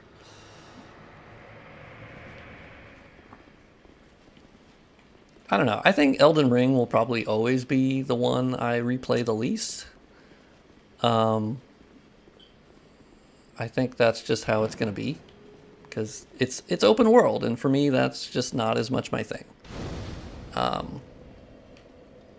I just yeah, that doesn't quite do it for me, and I don't like that I know where to go, and so it makes it hard for me to explore the open world when I know what is needed and what is not needed.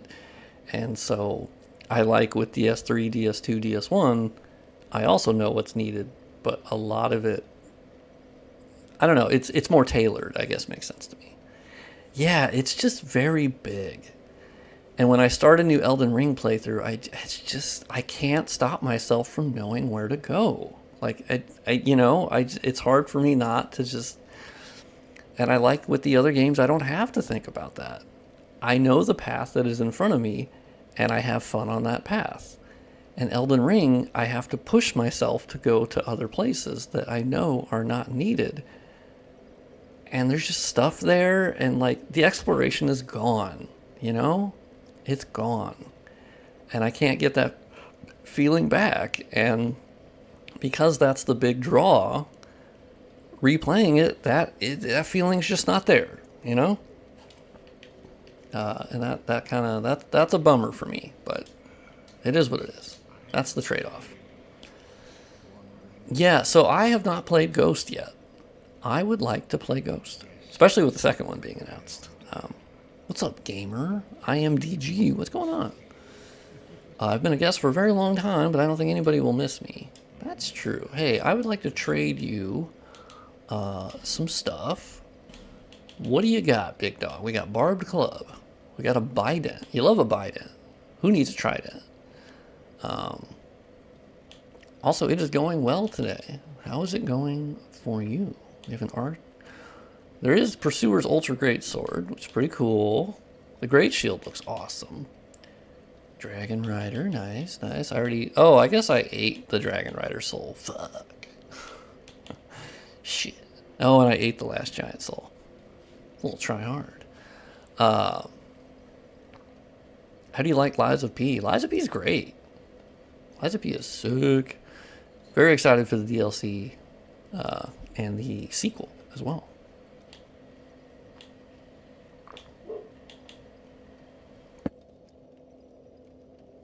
I don't know that I need. None of these really speak to me. You know? None of these are really speaking. We got a bleed build. Oh, I guess the warped sword. Ah, that's A. That's A scaling for Dex without leveling up yet? What? Oh. A curved sword forged from the soul of the Flexile Sentry, once straight but later twisted to reflect its warped owner. The Sentry crammed inmates of the overflowing Bastille onto a rickety ship and cast them out to the open sea. Majority of them drowned or starved, but a few hardy survivors made land to the south and imparted their knowledge of sorcery to the people there. Okay, sure, cool.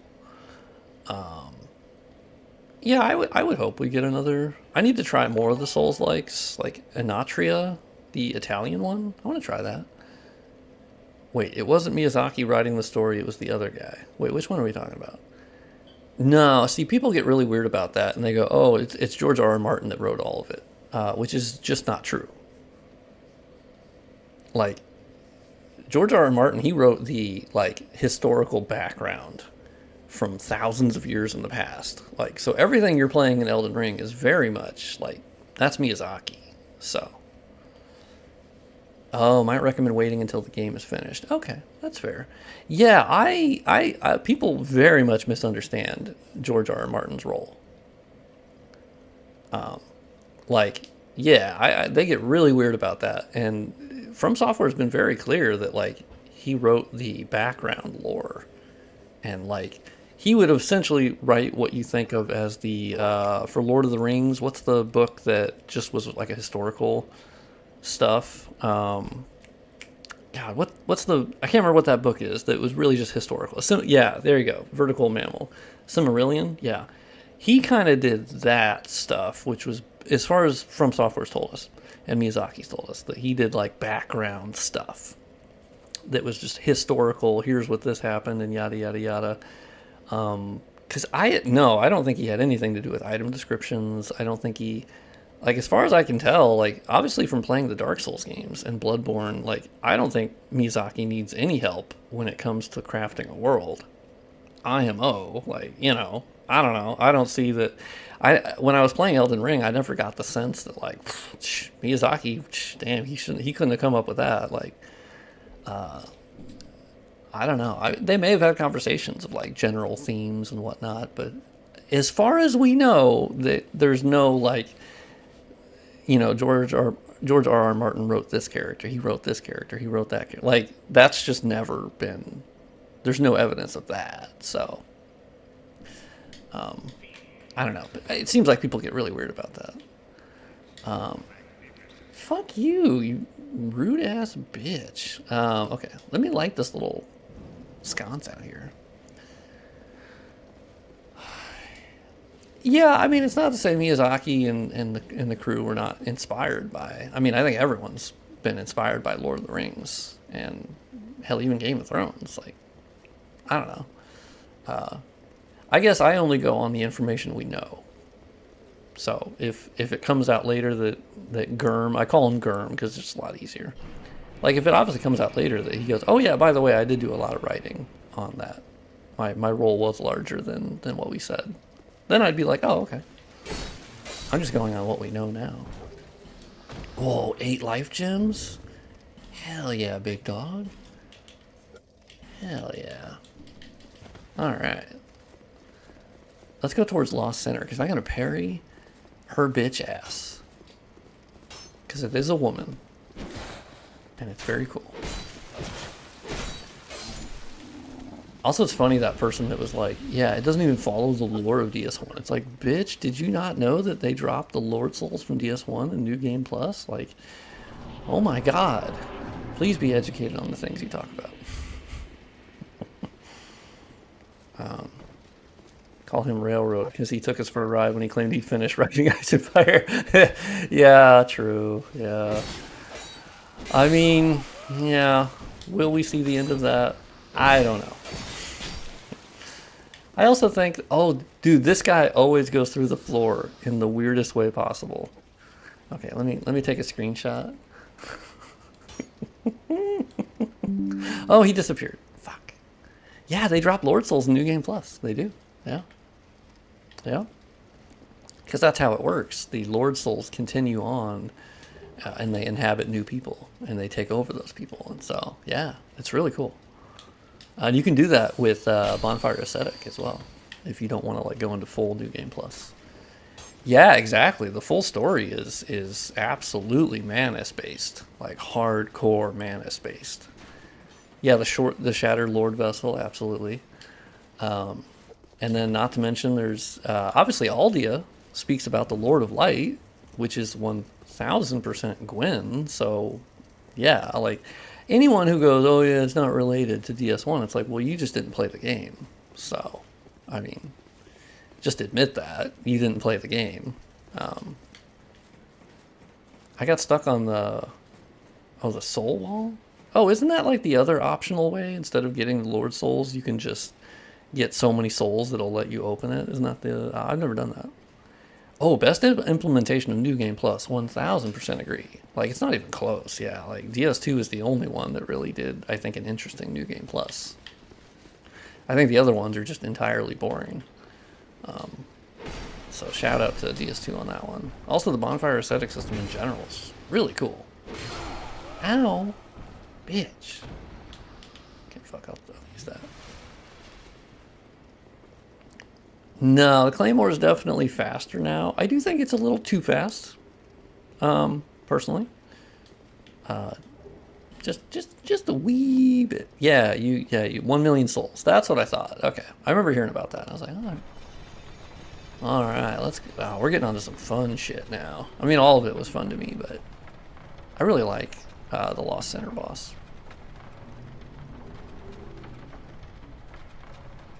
Yeah, that's just me. Seems a little quick. It's a hard balance though. Like it's an impossible balance, I think, to really, because it's hard to not, Dark Souls 2 being slower and deliberate, which it is just by the very nature. But yeah, I think it's with the enemies not keeping up with my speed. And also it's hard because like I've played this game a lot, so. Oh, Blossom Kite Shield! Sick! Okay, hey, let me get some... Okay. Yay! Our guys from Vanilla DS2 are back! Yes! These are the guys that are originally here. You love to see it. These guys were so cool, and Scholar just relegated them to Aldia's place in like a fucking cage. I never understood that. Okay, well there you go. Oh my fucking god. Oh my god. Oh my god. Oh my god. Any interest in the first Berserker of Kazan? Yes, I think it looks very cool. I was reading a preview of it, and they were like, yeah, it's probably more on the Neo side, which for me is not as much of a positive. I mean, it's not a negative, don't get me wrong. I like Neo overall. It's not my favorite inspiration, but because I like Wolong Fallen Dynasty, which was by them as well, right? So, like, I don't have an issue with the developer.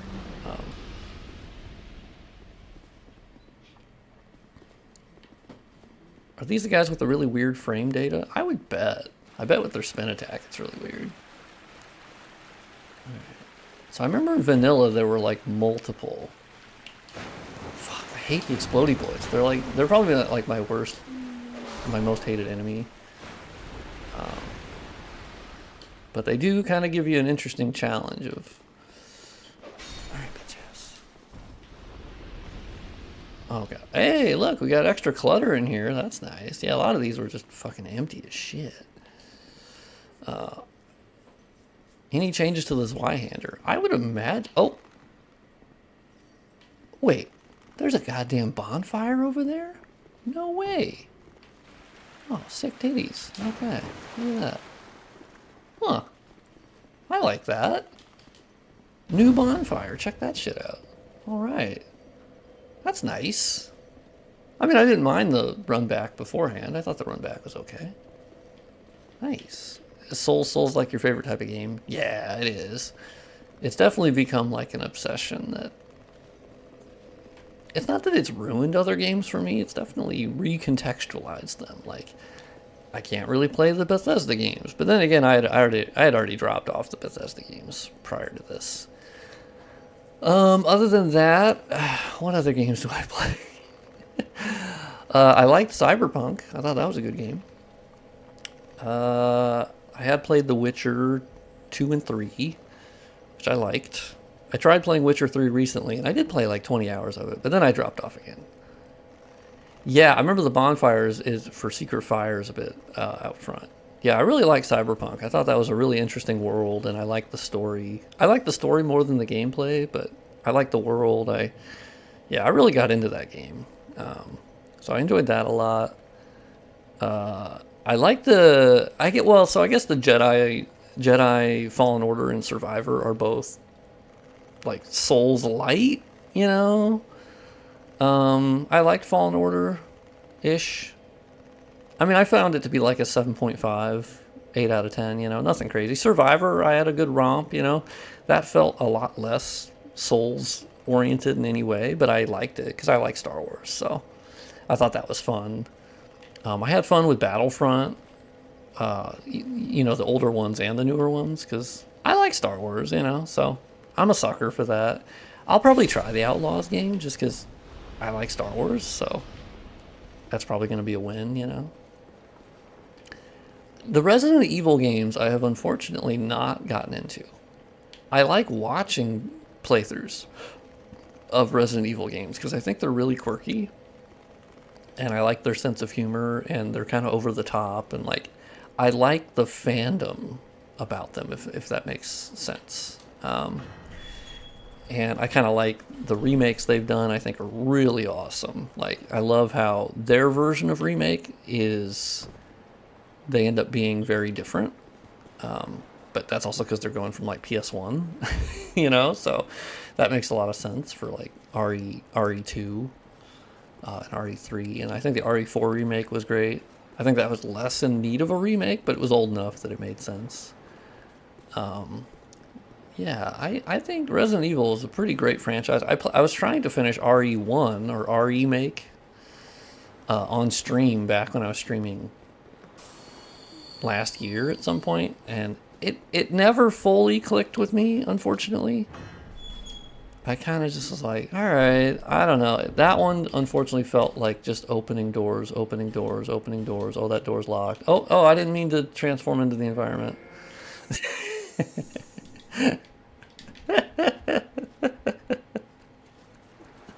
I love Dark Souls. This is the quirkiest fucking. I didn't mean to do this, but it's very funny. Oh shit, I'm gonna fall off. I feel like a Hoover right now. I'm vacuuming up some shit.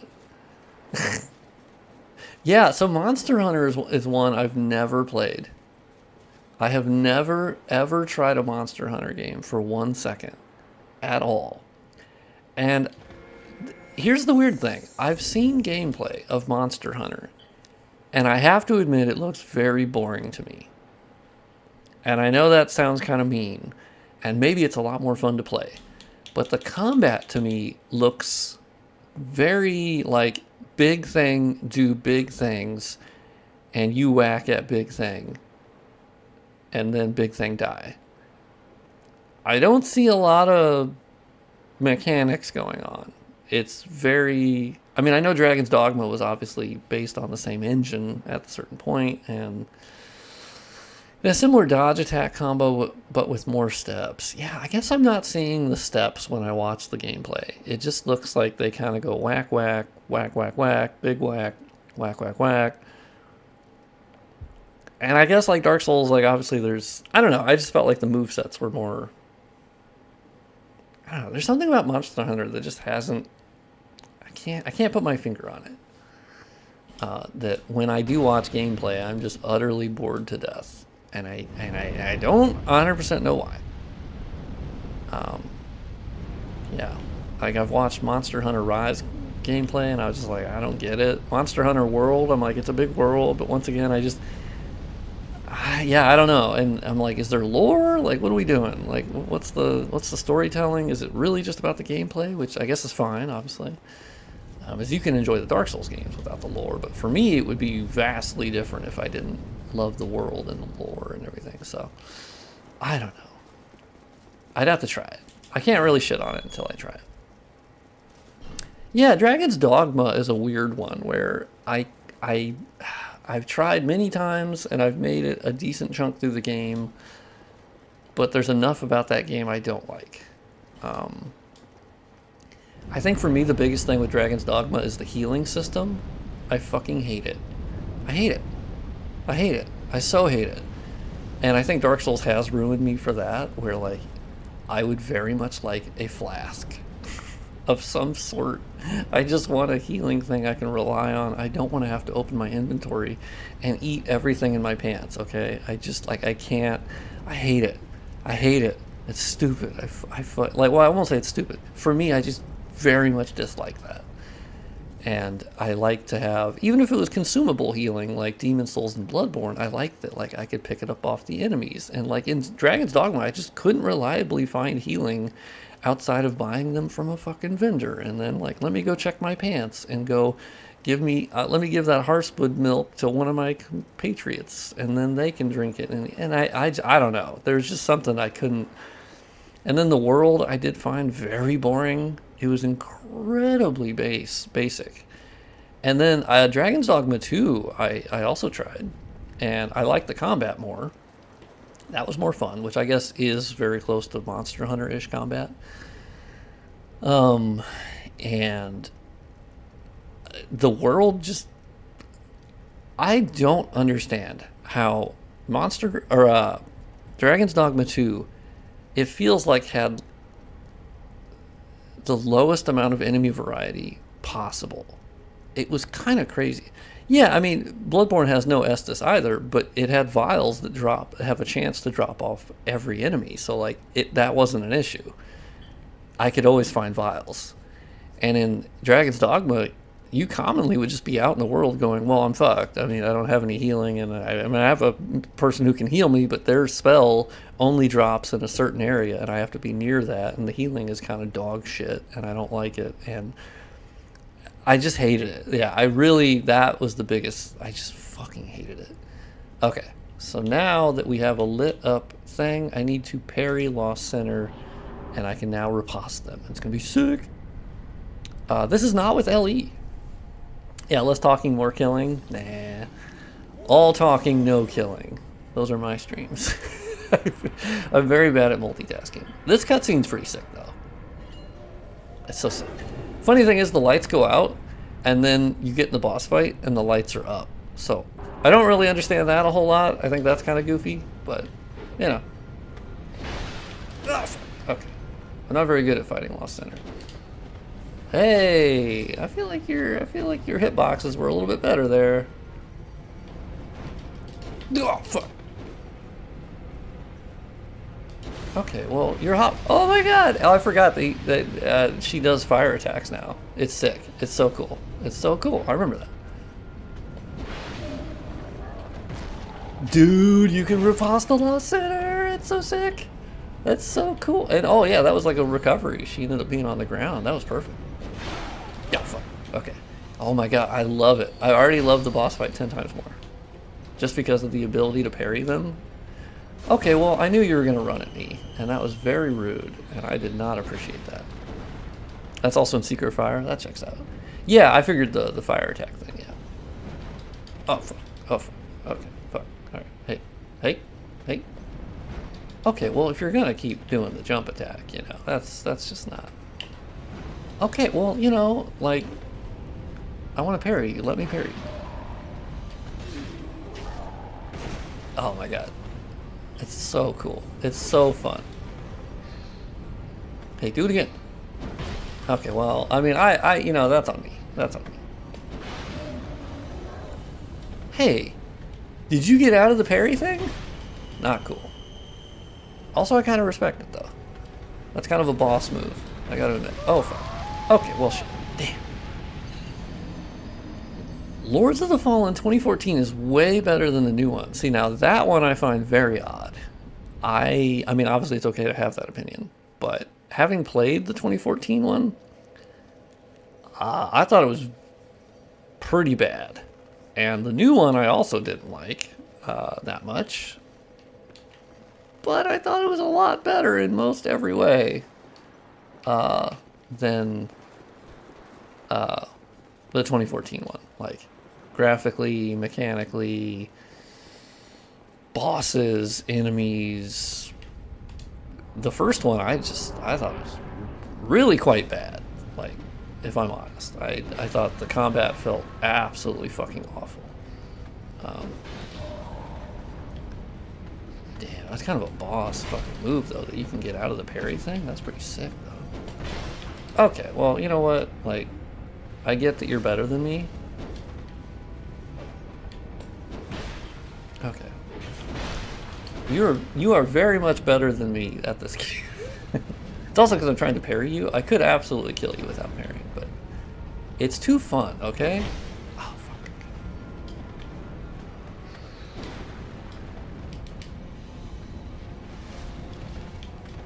Yeah, I have to admit, I have not been interested in playing the God of War games at all. I played the old God of War games, which I liked. The newer ones, I just not very interested in that gameplay type. I don't like that the camera is absolutely nailed to the back of your character. So I just don't like that. I think it just no, don't. Also, the combat just didn't really seem that fun to me. And I don't like the healing system at all. You have to like pick up shit off the ground. I always found that weird. Like, I understand you had to come up with a healing system, but I just feel like that was a weird choice. That's what you came up with. I don't know. I think they're very good games. It's a personal thing. I just, damn, Lost Sinner, you are okay. Lost Sinner, you're tough. Oh, old God of War, I think is much more fun to watch and play. Frankly, I mean, for me, I think the newer ones I just kind of dropped. I dropped off 2018. I had more fun watching it. Like, for the story, I watched through that and then Ragnarok because I was like, oh, cool, yeah. I like Norse mythology. I think it's interesting. I don't think it's as interesting as Greek mythology for me personally. And I really was into God of War 1 through 3. And, like, I thought 3 was, like, fucking crazy, man. But, yeah, I don't know. Yeah, I don't know. That's definitely a game where I'm like, eh. But I do want to play Ghost of Tsushima.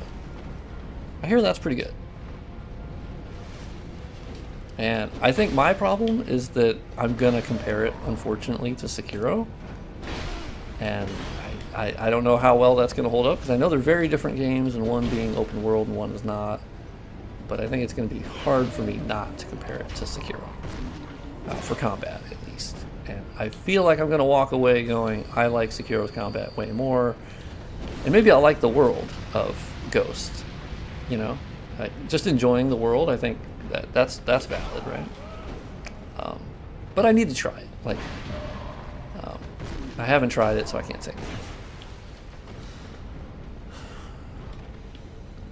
I do need to play Nier, because I tried Nier Automata once, and I was like, well, this is an interesting game.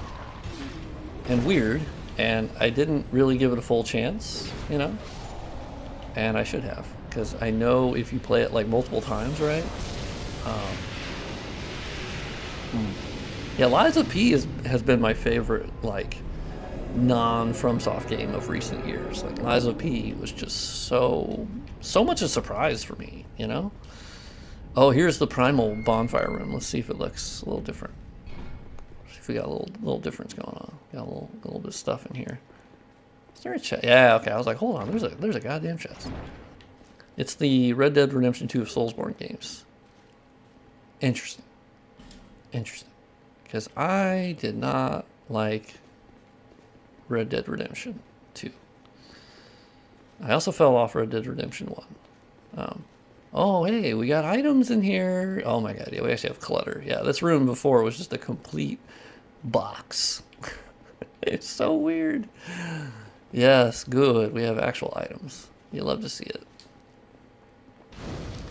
I mean, I'll have to try it. I might really like it, because honestly, the thing is, I really liked the Assassin's Creed series. I liked Assassin's Creed. Well, 1 I didn't really like. 2 I really liked, and then even like those little one-off games they made in between those before Assassin's Creed 3 I really liked. Well, I mean, I haven't played recently, but yeah, I'm sure Ghost is more fun than RE2 for sure. Because also I think like the setting is more interesting to me. The combat looks way more interesting. The story looks way more interesting. Just everything looks way more interesting to me than Red Dead Redemption 2. That's a game where I just don't understand. The fun for me was just not there at all. Like, it's like you can watch the horse's balls shrivel up. And I'm like, I just don't Oh, super chats for $5 and says, for your hard work on Bloodborne, don't give up, Skeleton. Thank you. That's very nice. Maybe add a light source in the primal bonfire area. Yeah, it is interesting. I wonder, because the primal bonfire isn't lit. That's always a tough thing. It's like, it's not lit, but then primal bonfires don't really illuminate much of the area, I guess, because you're just meant to be transported back. So, I don't know. How much does writing and narrative matter to you? I mean, it matters as far as like the level that we see in FromSoft games, where if you dive into it, there is lore and there's all the cool characters and the events that are happening or have happened commonly in the past. And so that does matter a lot for me because I do get a lot of enjoyment off the NPC quests, and that's why I enjoy Dark Souls 2. And so, as for like a standard linear narrative, I did enjoy it. So Assassin's Creed Odyssey is like my favorite Assassin's Creed game, even if it's not a traditional Assassin's Creed game, obviously, after Origins. But I really love the main character. I love the story. I love Greek mythology, so I love the area. I love the characters. Like, so much of that game was just a lot of fun. And I love the loot and upgrading the loot and always getting better gear and weapons and the move sets and your special moves, the talent trees. Like, Odyssey was just a ton of fun for me. So cool. And I haven't really been able to replay it, or felt the need to replay it, because I already played it like 3 times and used the 2 different protagonists. Yeah, Valhalla, unfortunately, I was very much let down by. Because I was coming off Odyssey, and I was like, all right, I'm ready to dive into another one. And I thought the previews looked cool. And then when I started playing Valhalla, I was just very bored. I didn't really like Ivor, or however you say the main character. I didn't really care about her, or him if you play as the male version, but like, I just didn't care. And also, I was just, I don't know, going into all these villages and just raiding them, I didn't feel like I had a good reason for doing that. I was like, okay, I mean, I like the combat. I was surprised. I actually didn't like the combat as much as Odyssey, so I was also kind of let down by that. And then the biggest cardinal sin of all of them is when you are playing, you're doing these raids, and you've killed everyone, you've conquered the town. When you open the chest, the big chest, as your reward for doing this whole river raid thing, and it shows on screen, you have gotten 3 resources or 5 resources. That's it. That's your whole thing. That's your whole reward for the whole thing. Not a piece of loot, not a weapon, not a chess piece, not an artifact. Just, you got 10 resources. And that's when I was like, whoa, okay. I mean, I don't understand what are we doing here? What is this? Like, how do you misunderstand that? How do you misunderstand that you have an event like this and you should have loot that means something? And that, I just didn't understand the disconnect. How do you go from Odyssey, which, to be fair, you could argue was too loot driven? Like, it was. There was a lot of loot, and you had to get rid of a lot of shit in your inventory, but I would much prefer that. There was always some cool ass shit I was getting, and awesome fucking gear, and there was purple level, there was, so there was epic, there was uncommon, there's so much cool shit, and all these different weapon types that were fun. And everything you were doing, you always were getting loot and cool quests. And Valhalla was just like a wet paper towel. It was odd. I couldn't understand it. It just baffled me. I hear it got better the longer you played it, but God, I tried. Yeah, so unfortunately in the later Assassin's Creed games, like Odyssey's guilty of this too, where they had boosts for like XP and gold. And I'll admit, Odyssey only felt right to me when I bought the 50% XP boost. That's when the leveling felt normal. And by default, it was a bit of a slog and too long. And I 100% agree with that. I tried Origins, and I didn't like it. I didn't like the setting. I didn't really care about the story. The combat was not Odyssey. It turns out Odyssey's combat is kind of its own thing. And I love that. And then the sense of humor, well, that was Odyssey's thing. And the setting and the mythology and just everything I like more about Odyssey. And Cassandra as an NPC or as a protagonist is so good. She killed that role. So fucking good. And the guy character, he was fine, like whatever. But yeah, I would definitely try Odyssey. It feels like its own thing. I think you'll enjoy Ghost. Consider setting difficult to lethal if you find the game too easy. That's good. I'll definitely think about that because I'm gonna play the game regardless because it looks so beautiful, and I think I'll just enjoy being in the world. And I think I'll really like that game. I don't know. I always got a good sense about it. I didn't have a PS5, and then it came to PC, and I was playing other things. But that's one where like I think I'm gonna enjoy it.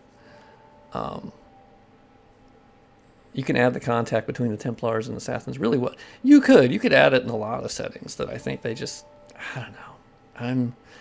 Now the new one, Assassin's Creed Shadows. Now they did delay it, which I think is good, because I want them to get it right. You know, I don't want them to rush through that. Oh my God, we have the Alva set. Yes. Assassin's Creed Shadow looks good because it's from the Odyssey team, which for me, those are my dudes. I loved it. I loved Odyssey. So if they can inject that same sort of personality and how they handle combat, the dual protagonists, we'll see. I don't know. I'm not sure if that's going to be something I care about. I might just play as Yasuke, more so. But I'm cautiously optimistic about that because I think the setting is awesome. And I'm like, all right, you got me. I'm ready for that. I'm ready for a giant Assassin's Creed game that hopefully doesn't feel like a slog. Well, okay. I mean, admittedly, that was like just a trailer where they used hip-hop music, but that's pretty standard, right? Like, I don't think that's... They use that in a lot of stuff. I don't know. There's a Prince of Persia roguelike that they used hip-hop culture, but, like, I think that's fine.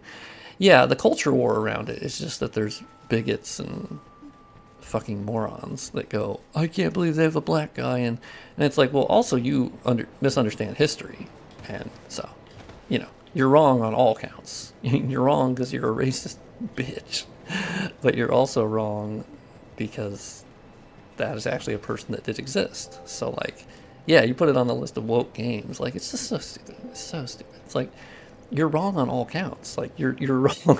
You're wrong historically. So you're just double as stupid.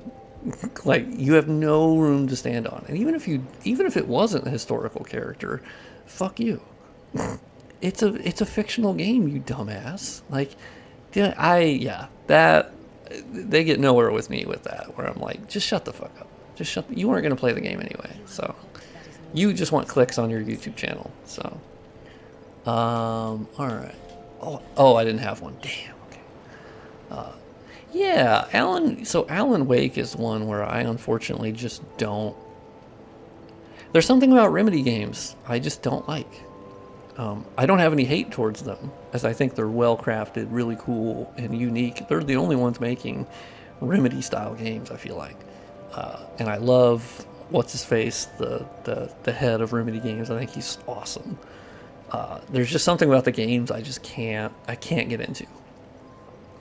Yeah, so Control I've tried like 4 times. I just can't do it. I don't know what it is. I just can't get into it. But I think they're really cool, and I'm glad that they exist because I think they're making really unique, awesome looking games, and I don't know. But for me personally, yeah. But not every game is for everybody, and I think that's okay.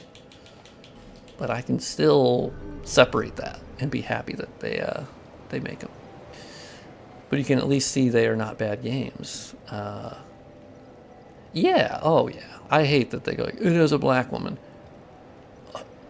Okay, like, you're just outing yourself as a racist piece of shit. Like, I don't know why people are so okay just outing themselves as just absolute,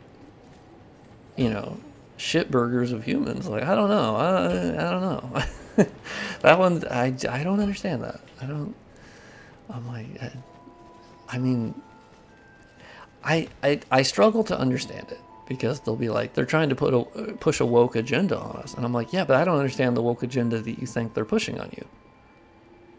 So a black woman is like the lead of the game. I don't understand. I don't get how that is somehow.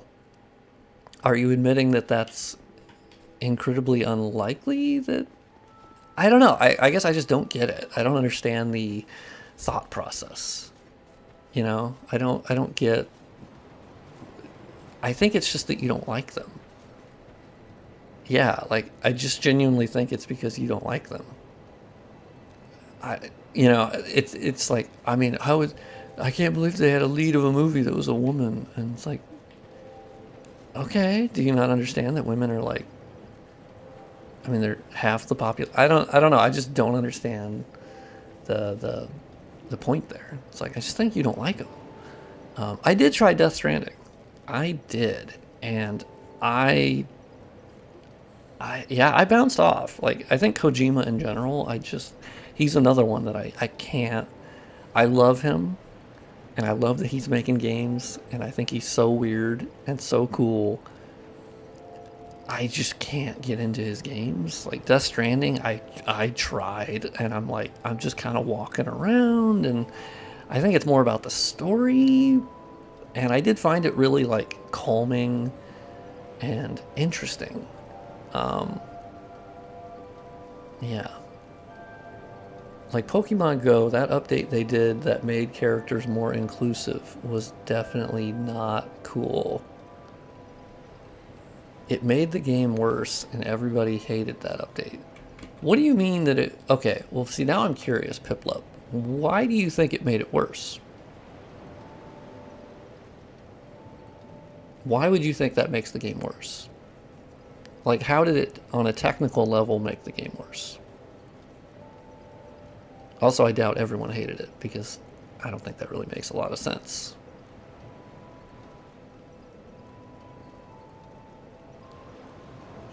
But don't be offended.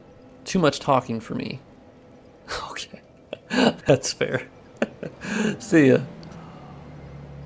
As they sell it historically accurate, which is not true at all if they called it... Well, wait, they're not... I mean, no, they're not selling it as historically accurate. I mean, I've seen the trailers. Like, they're not saying this is a historically accurate tale that we're telling. I don't... It's an Assassin's Creed game. Unless you haven't played an Assassin's Creed game, I don't think you understand that they are fictional, and they are very clear. They tell you about that the first 1 second you boot up the game. So I don't understand why people would... The AC game was claimed to be historically accurate. No, I mean, it was saying that because there was dumbass racists that were like, oh my god, I can't believe they have a black character. And they were basically just saying, well, Yasuke is an actual person who was in Japan, so like, and actually was a commander under, or a soldier of, like, so they were just responding to that, but they're not saying that this is a 100% historically accurate game.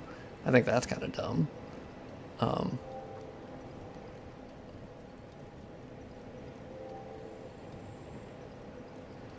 Really? Obesity is something that should never be promoted? Well, that's not them promoting it. That's them saying, we think it's okay that characters should be able to look like real people.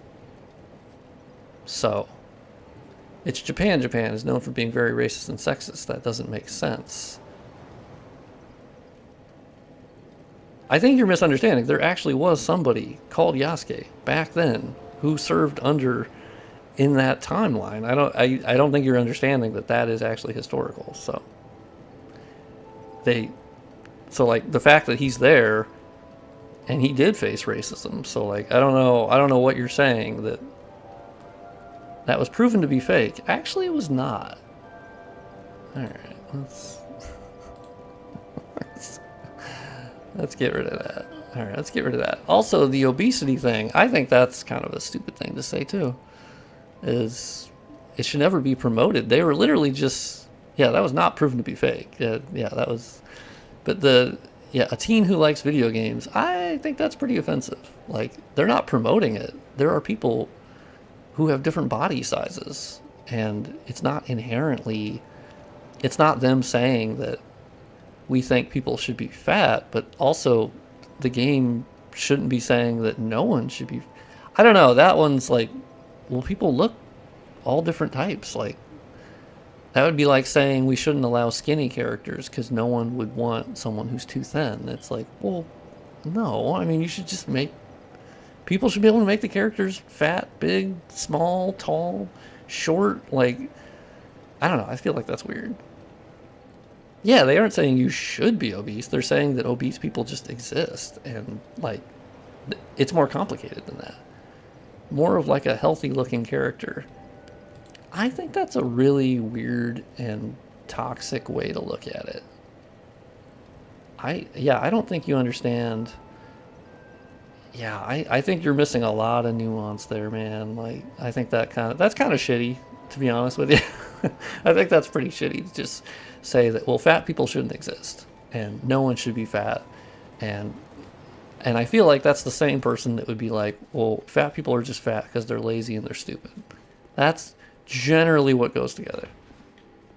There is a lot of stuff to consider, but considering an update to a game where they allowed people to look more like they actually are, in no way is that saying we all think everyone should be fat. No. I mean, that's saying that fat people absolutely exist, and there's lots of reasons for why that happens, and there's genetic reasons, and I don't know, just because they have, average weight people isn't saying that here's why we're saying everyone should be average. I don't know. I mean, the Dark Souls character creator lets you create, big people, small people, tall people, short people. So offering people options there, I don't know why. Yeah, that seems weird to me. I don't know why we would do that. But anyway, I'm going to stop streaming. This was a good Dark Souls 2 streaming. Dark Souls 2 streaming. Little bit of chat drama, but not a whole lot. Just some weird things. Always crop up. But anyway, thank you for watching. Any closing words on the mod? I mean, apparently it should be out sometime in October, so this month, which is cool, and I think is a very good idea. Let's see. Oh, John. Okay. Interesting. Let's open up Twitch.tv and let's go /resend monies. Oh, sorry, that was echoey. And then let's go over to YouTube and there's the link in YouTube chat as well. Yeah. Imagine banning someone because differing opinion. I mean, it's my stream, so like if someone's going to come in here saying dumb shit about a black protagonist, like I think I'm pretty okay with that. You should learn to take other opinions and not just ban anyone for having a different opinion. Yoink. You're gone. Like, I don't know. Like, that's my channel, so if someone's going to come in here talking about bullshit, like, you're going to get kicked out. So, and also, I think I accept differing opinions just fine. I think when they're dumbass ones that I think are stupid and bigoted, well then, yeah, I mean, I'll kick that person out. So sorry about that, but it's true. So, anywho, yeah, go say hi to Send Nuggies. Fuck.